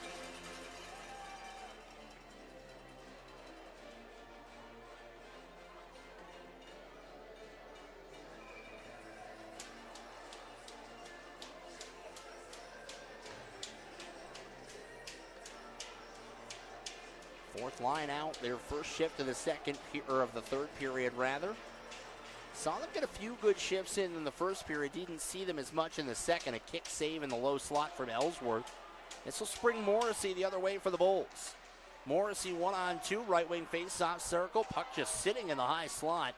And finally, Idaho Falls will clear the zone. They'll finish a partial change. Brown, outlet pass out of his own zone, tapped along by Keegan, negates the icing. LaPetrie to the neutral zone, long, will whack it away from Braden Cunningham. 15 and a half minutes to go in the third period. The Bulls looking to jumpstart the offense offside. Keegan and Tricek. A little miscommunication here over the Idaho Falls line on the near wing. Brings play to a screeching halt and a neutral zone face-off. Around the rest of the Mountain Division, 2-2. Casper and Utah all knotted up again. The Bulls, 16 points left available. They trail Utah by 12 with 3 games in hand. It is mathematically possible that the Bulls can still find their way into playoff spot number 4 as Schultz, a one-timer, stopped by Dagenstein, but they would need to essentially win out and get some help in order to backdoor their way into the postseason. Zeisel, right left wing corner, takes a bounce off the door, and now a traffic jam as Zeisel and Jager Wood nearly collide with each other, trying to get the puck out of the corner. Now it's Esplin. They'll roll it around for Olsen. He's being harassed. The Bulls forecheck. This is the best 5-on-5 shift they've had in this third period, even though the Spud Kings able to clear the zone, crawl into the high spot for Esplin. A right pad save by Abduliev. Now Jagerwood trying to spin northbound. Has it dispossessed by Esplin. Zeisel at the end of a very exhausting, hard-working shift will toss this in behind the Idaho Falls net. It's Schultz after it. They'll get it to Cha at the left point. Back for Ellsworth. Settles the biscuit down. And that one was deflected as it comes behind Dagenstein. Icing wave. Grimaldi will chip that off glass. Idaho Falls will enter the O-zone onside, and a wrist shot from Schmidt. Wide to the blocker of Abduliev. Had him going the wrong direction, too. Spud King still on the move in the O-zone. McLeish pinches in, tries to go short side. Ellsworth eats it, makes the block. Now Scherber trying to accelerate. Urged forward by the crowd. Gets across center red. Shovels this behind the Spud King net. And picks up on the forecheck. But again, one and done in the O-zone for Pueblo. Idaho Falls continues to mind their own end very well. Clark gets around Strickland on the outside. Goes for the wrap. Had Long crashing to the net. Rookie was parked out at the edge of the blue paint. Clark was just impeded and couldn't get a pass to him. Grimaldi, rink wide. Makes its way into the neutral zone where it's flopped along by Atchison in deep into the Bulls zone. Metzger on the move. Through the neutral zone across the Idaho Falls line. Metzger knocked off the puck by Sable. Tried to backhand one in front. Sable finishes his check and escorts Metzger to the ice. Winogle, chip pass back for Brown. 12:45 to go in the third period rather. 2-0 Idaho Falls with the lead. Dagenstein a stick save on Metzger's slap shot. Now Metzger out to the point. Flores through traffic. Shot hits a skate in front. Atchison tried to leak out, and now racing right down Broadway was Horshaw, who had the puck knifed away. Arigatano out to center red. And man, Idaho Falls just continues to put on a neutral zone clinic here tonight. Flores looking for a pocket of real estate. This should be icing. I don't think Keegan's got the lane, nor did Morrissey. And with 12:03 to go here in the third period, Idaho Falls will get the offensive zone face-off.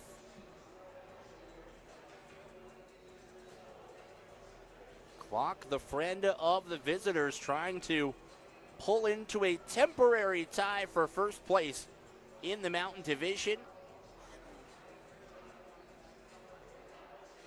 That has not been the case since December. Ogden has pretty well controlled the division lead for the lion's share of the regular season, but Idaho Falls here in the second half, defending champions. They've gotten a little stronger. They got Ronald Wade back from Oklahoma, as I mentioned. Dagenstein's continued to play really well. Talked about the scoring from Bookie Warshaw. They added Santino Canavari back on the blue line. And they just keep winning hockey games. 7 of their last 10, they've been scorching hot, and they've done it against Ogden as well. They've handled their business against the teams below them and trying to get themselves home ice advantage in the postseason for the second consecutive year. Trying to win the division in back-to-back seasons.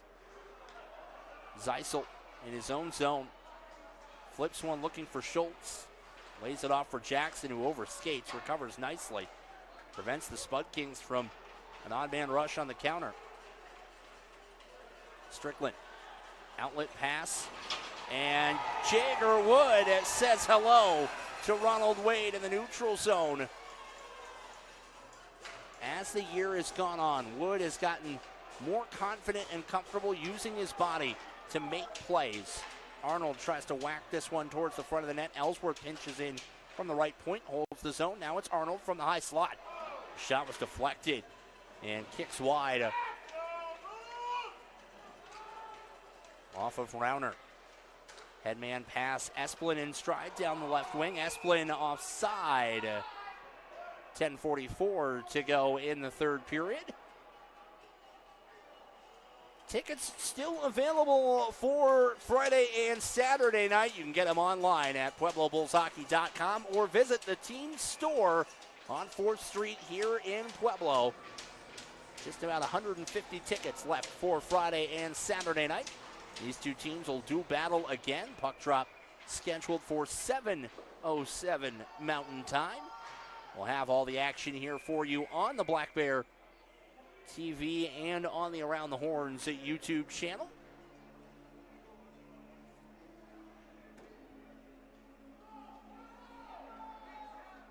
Face-off will be on the left wing in the offensive zone for Idaho Falls.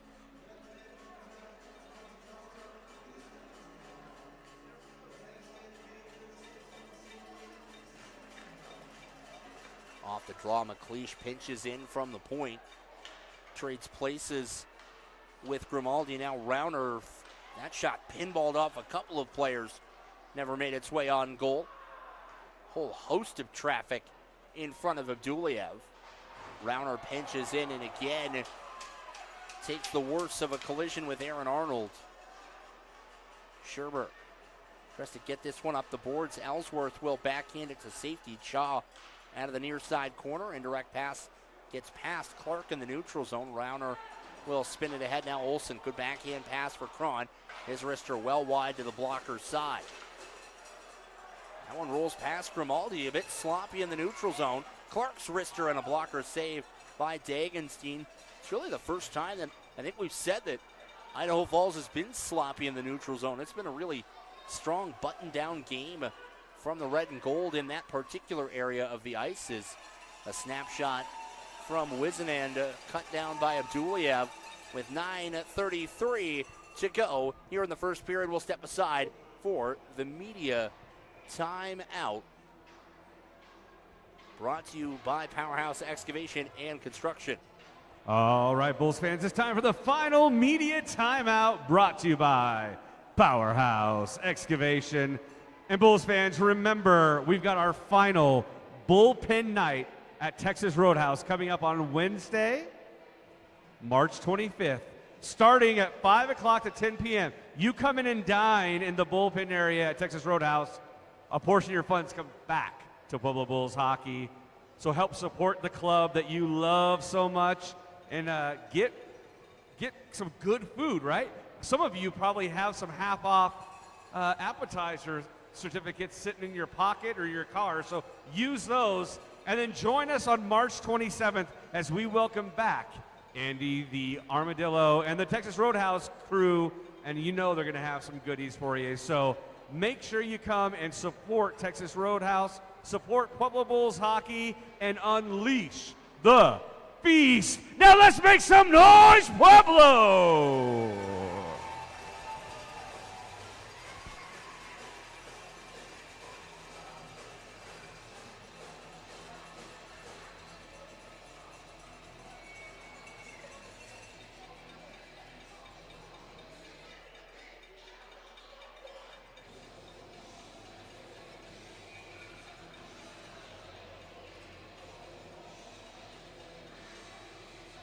The Bulls getting one more word as they break away from the bench after the Powerhouse Excavation and Construction media timeout. The Bulls offense will need to try and find an answer for Devin Dagenstein here down the stretch. 9:33 to go. 2-0 Idaho Falls with the lead. Whisenand in the neutral zone as it stands. The Edwardsville, Illinois product has the game-winning goal back in the first period, made it 1-0. That is so far held up tonight. The bookie war shot tally is 17th of the year, providing insurance for Idaho Falls as that one will pinball. That one hits the net or Dagenstein, not sure which. Either way, icing wave. It's a net win for the Bulls, who will finally try and forecheck.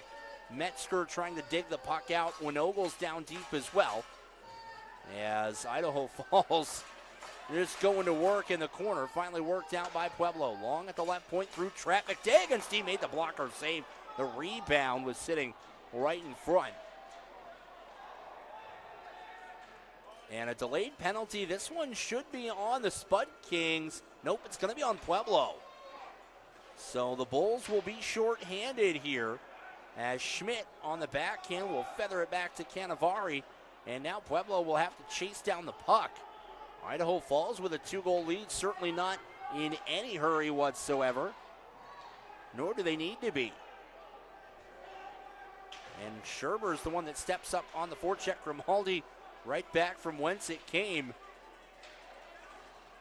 And finally Schultz will touch the puck, and that will end the chase down, but it will mean that for the third time tonight, Idaho Falls will play a man up. We'll see who's going to the box. Dave Nelson, the associate head coach, is less than impressed, as Joey Winogle is going to get a hooking penalty.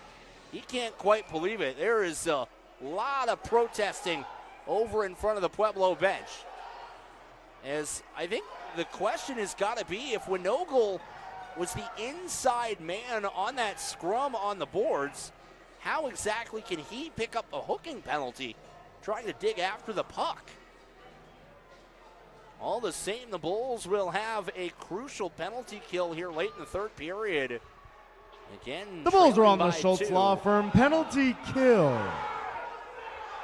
Penalty assessed to Pueblo Bulls player number 5, Joey Winogle, 2 minutes. Spud Kings Hooking. able to hold the zone. And now Grimaldi will go downstairs, back up top, Rauner. D to D for LaPetrie. Back from whence it came to Rauner. Pass broken up by Schultz, but Idaho Falls able to hold the zone for the moment. And Schultz will finally knock the puck free. A partial change on the penalty kill for Pueblo. LaPetrie will bang this one into the corner. Flores faked like he was going to rim it up the near side wall, and instead exits the zone 200 feet. Dagenstein behind the Idaho Falls net to leave the puck. Spud Kings will get their number one unit out over the boards. McLeish, Grimaldi, Wade, Schmidt, and Cannavaro. Looking for a third goal here to try and put this one on ice in the third period tonight. McLeish drills this off the near wing half wall. And Idaho Falls will set up. Schmidt back for Cannavaro. Around the horn, McLeish. This is where he likes it. In the high slot, one of the tip. Abduliev slides to the right, makes the save. Puck comes out to the point. Cannavaro. Now McLeish unmarked in the right wing circle. Drills one to the net. And a stick save by Abduliev again. Abduliev hasn't been as tested 5-on-5 in this third period, but Idaho Falls has made it count on the power play. Generating a fair bit of offense. And those two first period tallies have been enough for the red and gold. Metzger and Grimaldi will duel in the faceoff circle. Both of them got a brief taste of the North American League. Grimaldi last year in New Mexico for 3 games, and Metzger started the year, played 7-8 games in Corpus Christi this season before coming back to Pueblo. McLeish, one-timer, watch out. Did Cannavaro get it in the back of the net, or did Abduliev make the save? Wow. I mean, that was an absolute blast from Cannavaro. Abduliev took that in the shoulder. He may have ducked out of the way as well. I'm not sure I blame him. That thing was tattooed off the stick of Cannavaro.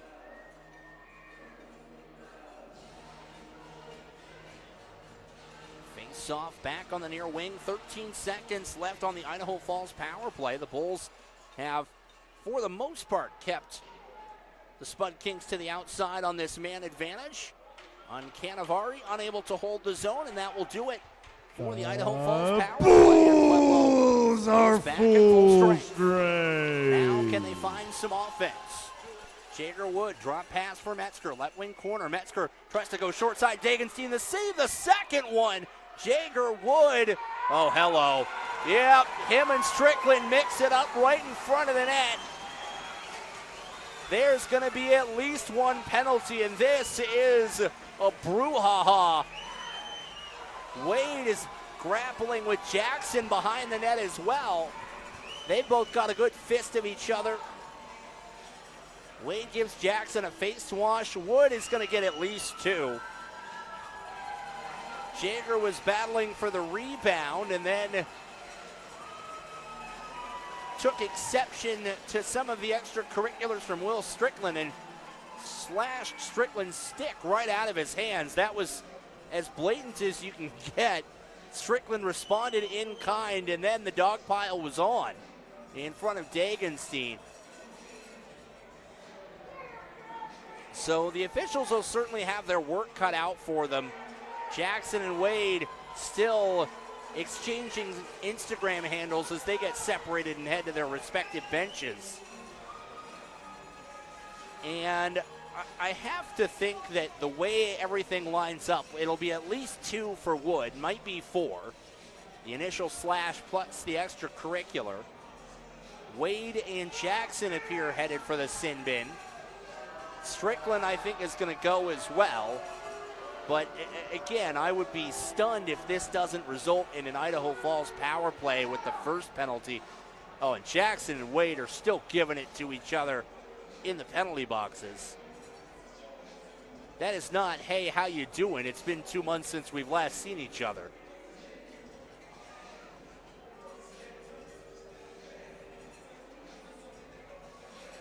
Well, they've gone over to the scorer's box. The referees have at the edge of their referee's crease. And again, and with 5:48 to go in the third period, I suppose there's a school of thought here that they could eject Jackson and Ronald Wade because they were second man in on the fight and the extracurricular activities after the initial dog pile in front of the net. And that, just from a rules perspective, is a pretty strict no-go. it's not an automatic disqualification if you start the first scrum. It's the second one that becomes the problem. And Anthony Bone is pleading his case over on the Idaho Falls bench. And I think there is somebody else going into the box for Idaho Falls. That may be maybe that's the source of the consternation. It's Anthony Bone. You can see him in your pictures. For those of you watching at home, that he's really making his case there. And again, I know this is Bulls hockey. That at the end of the day, though, everyone tuning in from far and wide, and I just don't know how this doesn't end in an Idaho Falls power play unless there was something said or done in the scrum. Jack Shirow is just entered the sin bin for Idaho Falls, and that may mean it's an extra minor that someone picked up. So maybe we'll play 5-on-5 when it's all said and done after all.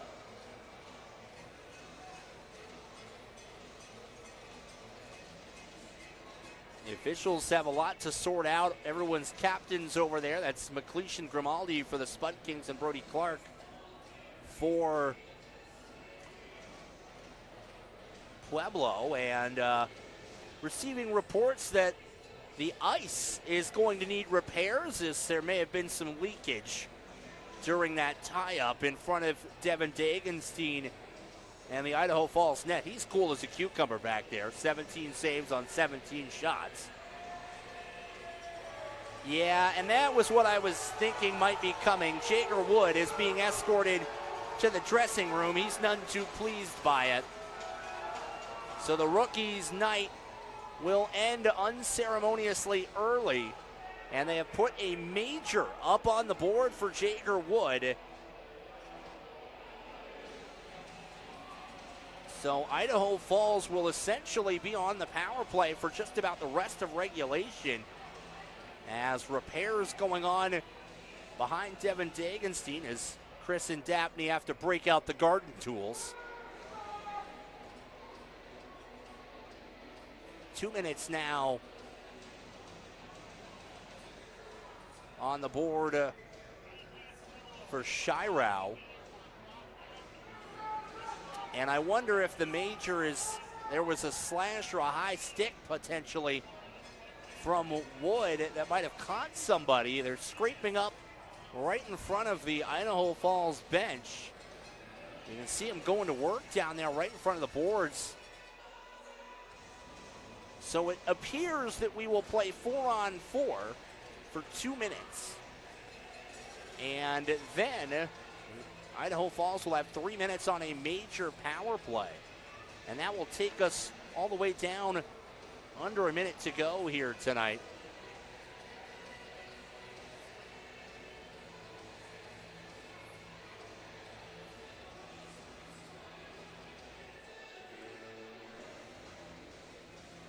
And it looks like they've got the repairs portion of the program all handled. And now, if Wood has a 5-minute major and he's been disqualified, somebody has to step in and serve the penalty for the Bulls. No one's in the box at the moment. Chris Wilhite up at the edge of the catbird seat over on the Bulls bench.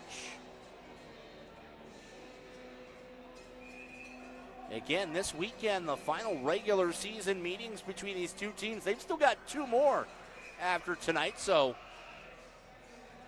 a lot of opportunity for the hostilities, so to speak, to get into overdrive.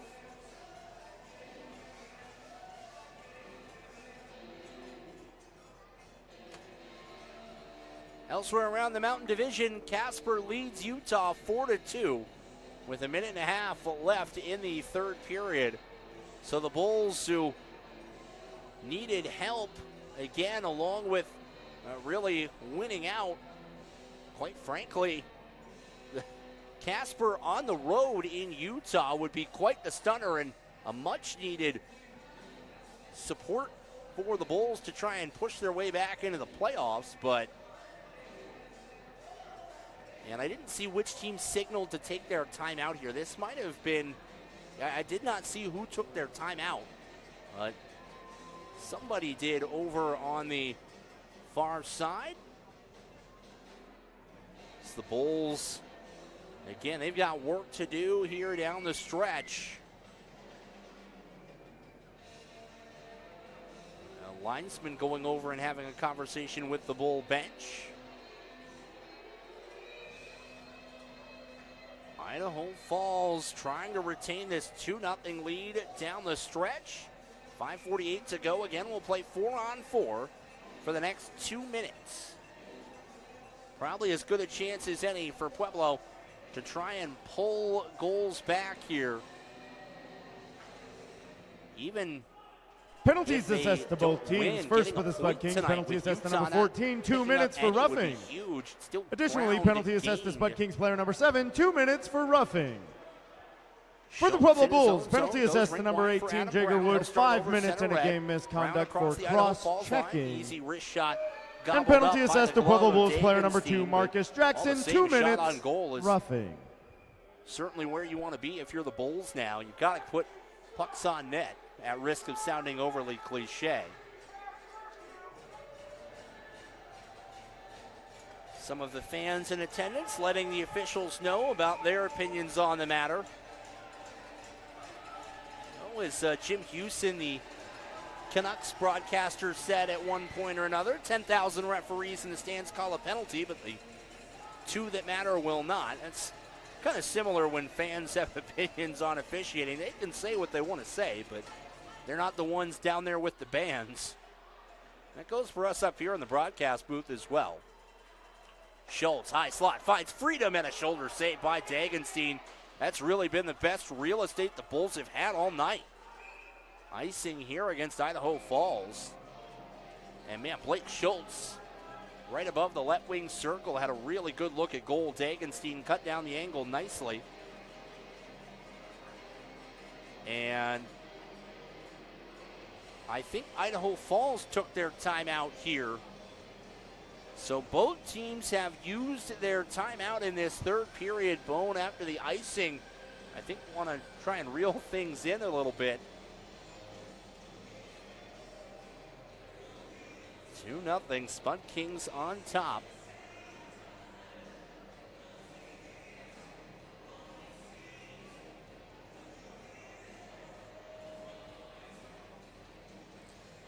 And the Bulls, again, they got help tonight. Casper just knocking off Utah 4-2 in Park City.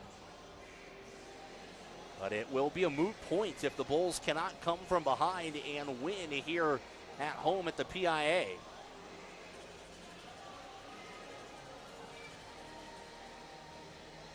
Offensive zone face-off for the Bulls out of the timeout.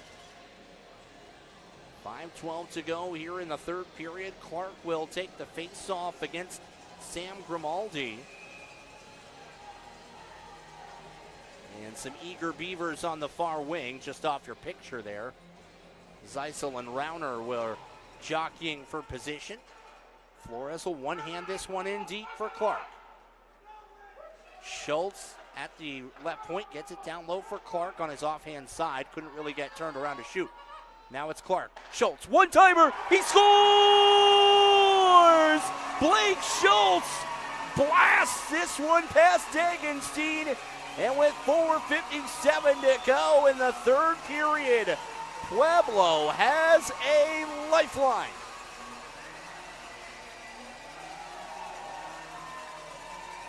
Denied by the shoulder of Dagenstein moments ago. Blake Schultz tattoos a one-timer from the left wing circle past Dagenstein. Schultz with his 11th goal of the year. And it is a one-goal game. Buckle up down the stretch here in Pueblo.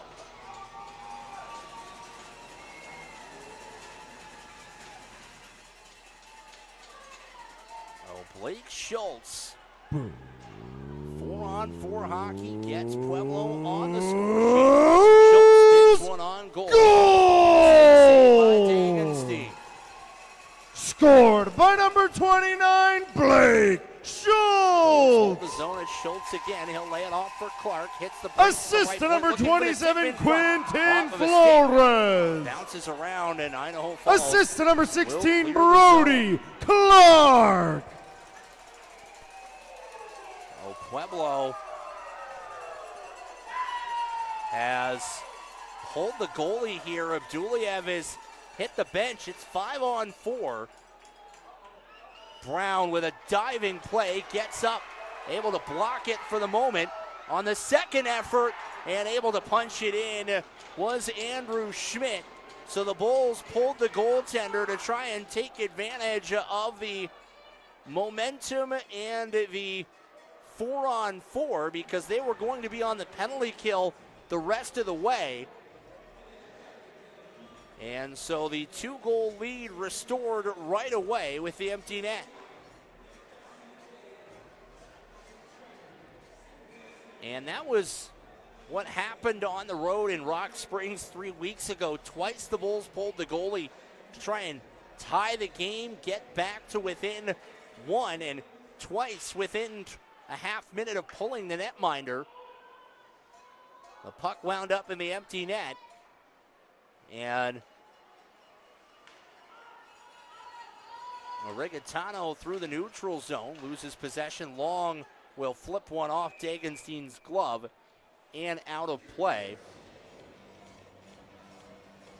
And moments ago, the PIA was rocking, ready to get back into it, and now it's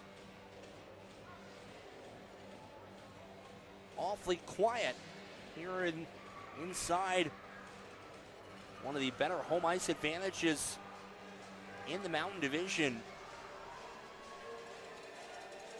Metzger and Warshaw for the draw. Idaho Falls is on the power play. The Bulls again have pulled Max Abduliev. So it's 5-on-5. As again, Pueblo trailing by 2. I would bet good money they know on the bench that they are in a must-win spot, even if they don't know the results out of Park City yet tonight. Scherber in the neutral zone in front of the Idaho Falls bench. Knocked around by Rauner. He'll kick it past Jackson. Can't get the lane. Trying to hustle for the puck was Wizenand. And the Bulls able to work it into the corner. Strickland out to the point. Rauner, his wrister blocked. Metzger tries to turn on the Jets and chase down the puck. LaPetrie will take it all the way back to the safety of the Spud King net. LaPetrie, outlet pass into the neutral zone for Warshaw. It's a 2-on-1, and Warshaw will pump it into the empty net. It's another power play goal. Warshaw will double up, and it's window dressing for Idaho Falls. With 2:51 to play, it's the second power play goal of the night for the Spud Kings. And that may very well put an end to the Pueblo resistance here tonight.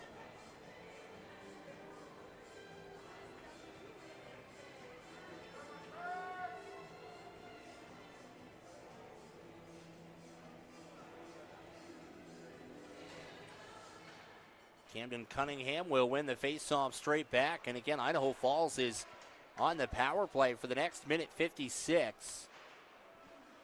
No real urgency necessarily to find the back of the net, but they'll sure take one if they can get one. Canavari and McLeish will play catch at the blue line.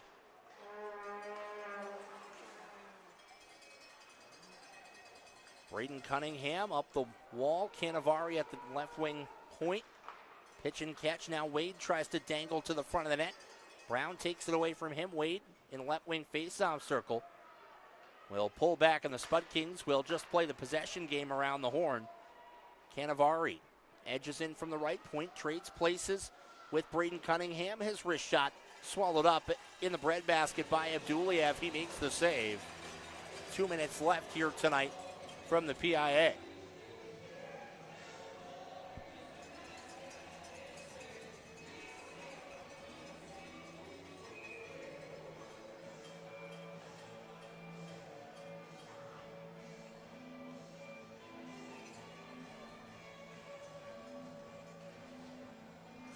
Face off tied up.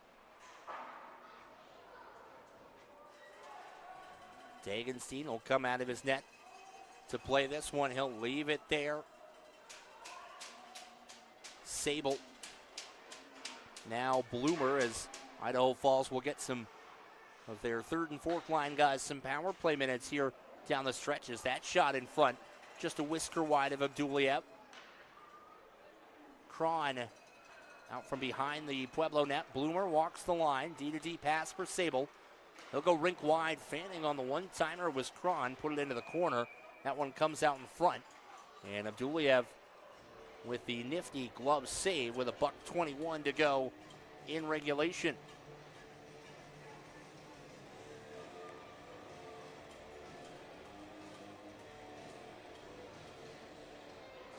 Face off over on the left wing.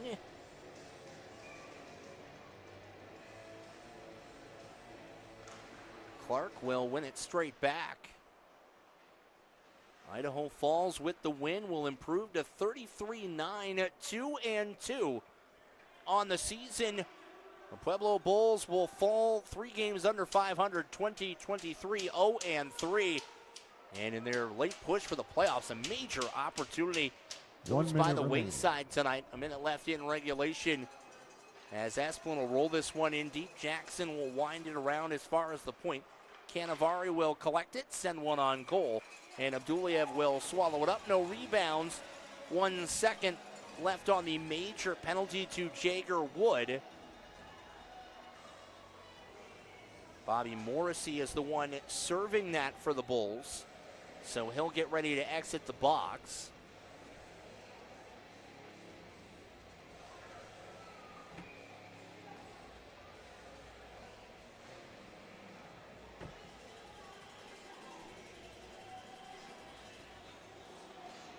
And the Bulls back at full strength. A hand pass will bring play to a halt. 43 seconds to go.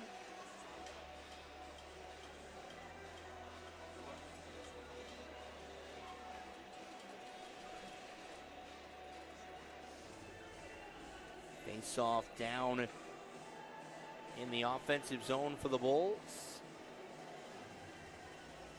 Metzger and Camden Cunningham will take it.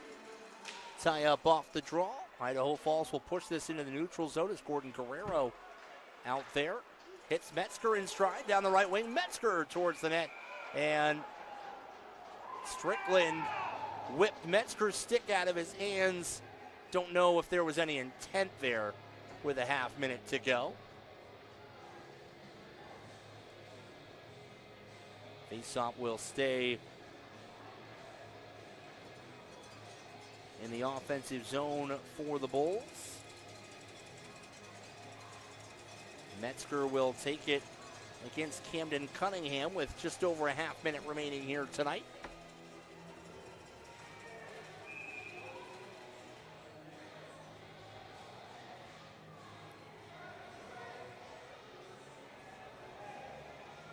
Now Shirao will step in and take the face-off. Rigatano and Canavari jockeying for position over on the far wing. And out of the tie-up, Strickland will look to just pin the puck into the corner to bleed the rest of the clock out. Given the way the game's gone, though, that may bring about some extracurriculars and frustration. When Ogle tries to force the puck free out of the corner, does so for a moment. Camden Cunningham will knock it down as the final seconds tonight will tick off the clock. Pueblo went down 2-0 after 20 minutes. Blake Schultz brought them back within a goal with just under 5 minutes remaining in the third, but Idaho Falls able to ice it with a pair of empty net goals late to all but extinguish the Pueblo playoff push and pull Idaho Falls into a tie, pull them in for a tie for first place in the Mountain Division. 74 points alongside Ogden 74. Devin Dagenstein 17 saves in the win. He picks up his 23rd win of the season for Pueblo. Again, they'll fall to 2023 0-3. Blake Schultz snaps a lengthy goalless drought with his 11th tally of the season. The Bulls' penalty kill was good tonight, 3 for 4 minus the empty netter. But all in all, it's the Pueblo Bulls who fall tonight. Idaho Falls picks up game 1 here of this 3-game series. Game 2 tomorrow night right back here on Black Bear TV or the Around the Horns Network YouTube channel. For Kevin and Cecilia up top and Irene Mays, our audio engineer and producer, Brendan Price bidding you adieu and signing off tonight here from the Pueblo Ice Arena. The final score, Idaho Falls 4, Pueblo 1. Big thank you to everyone for joining us. Enjoy the rest of your Thursday night.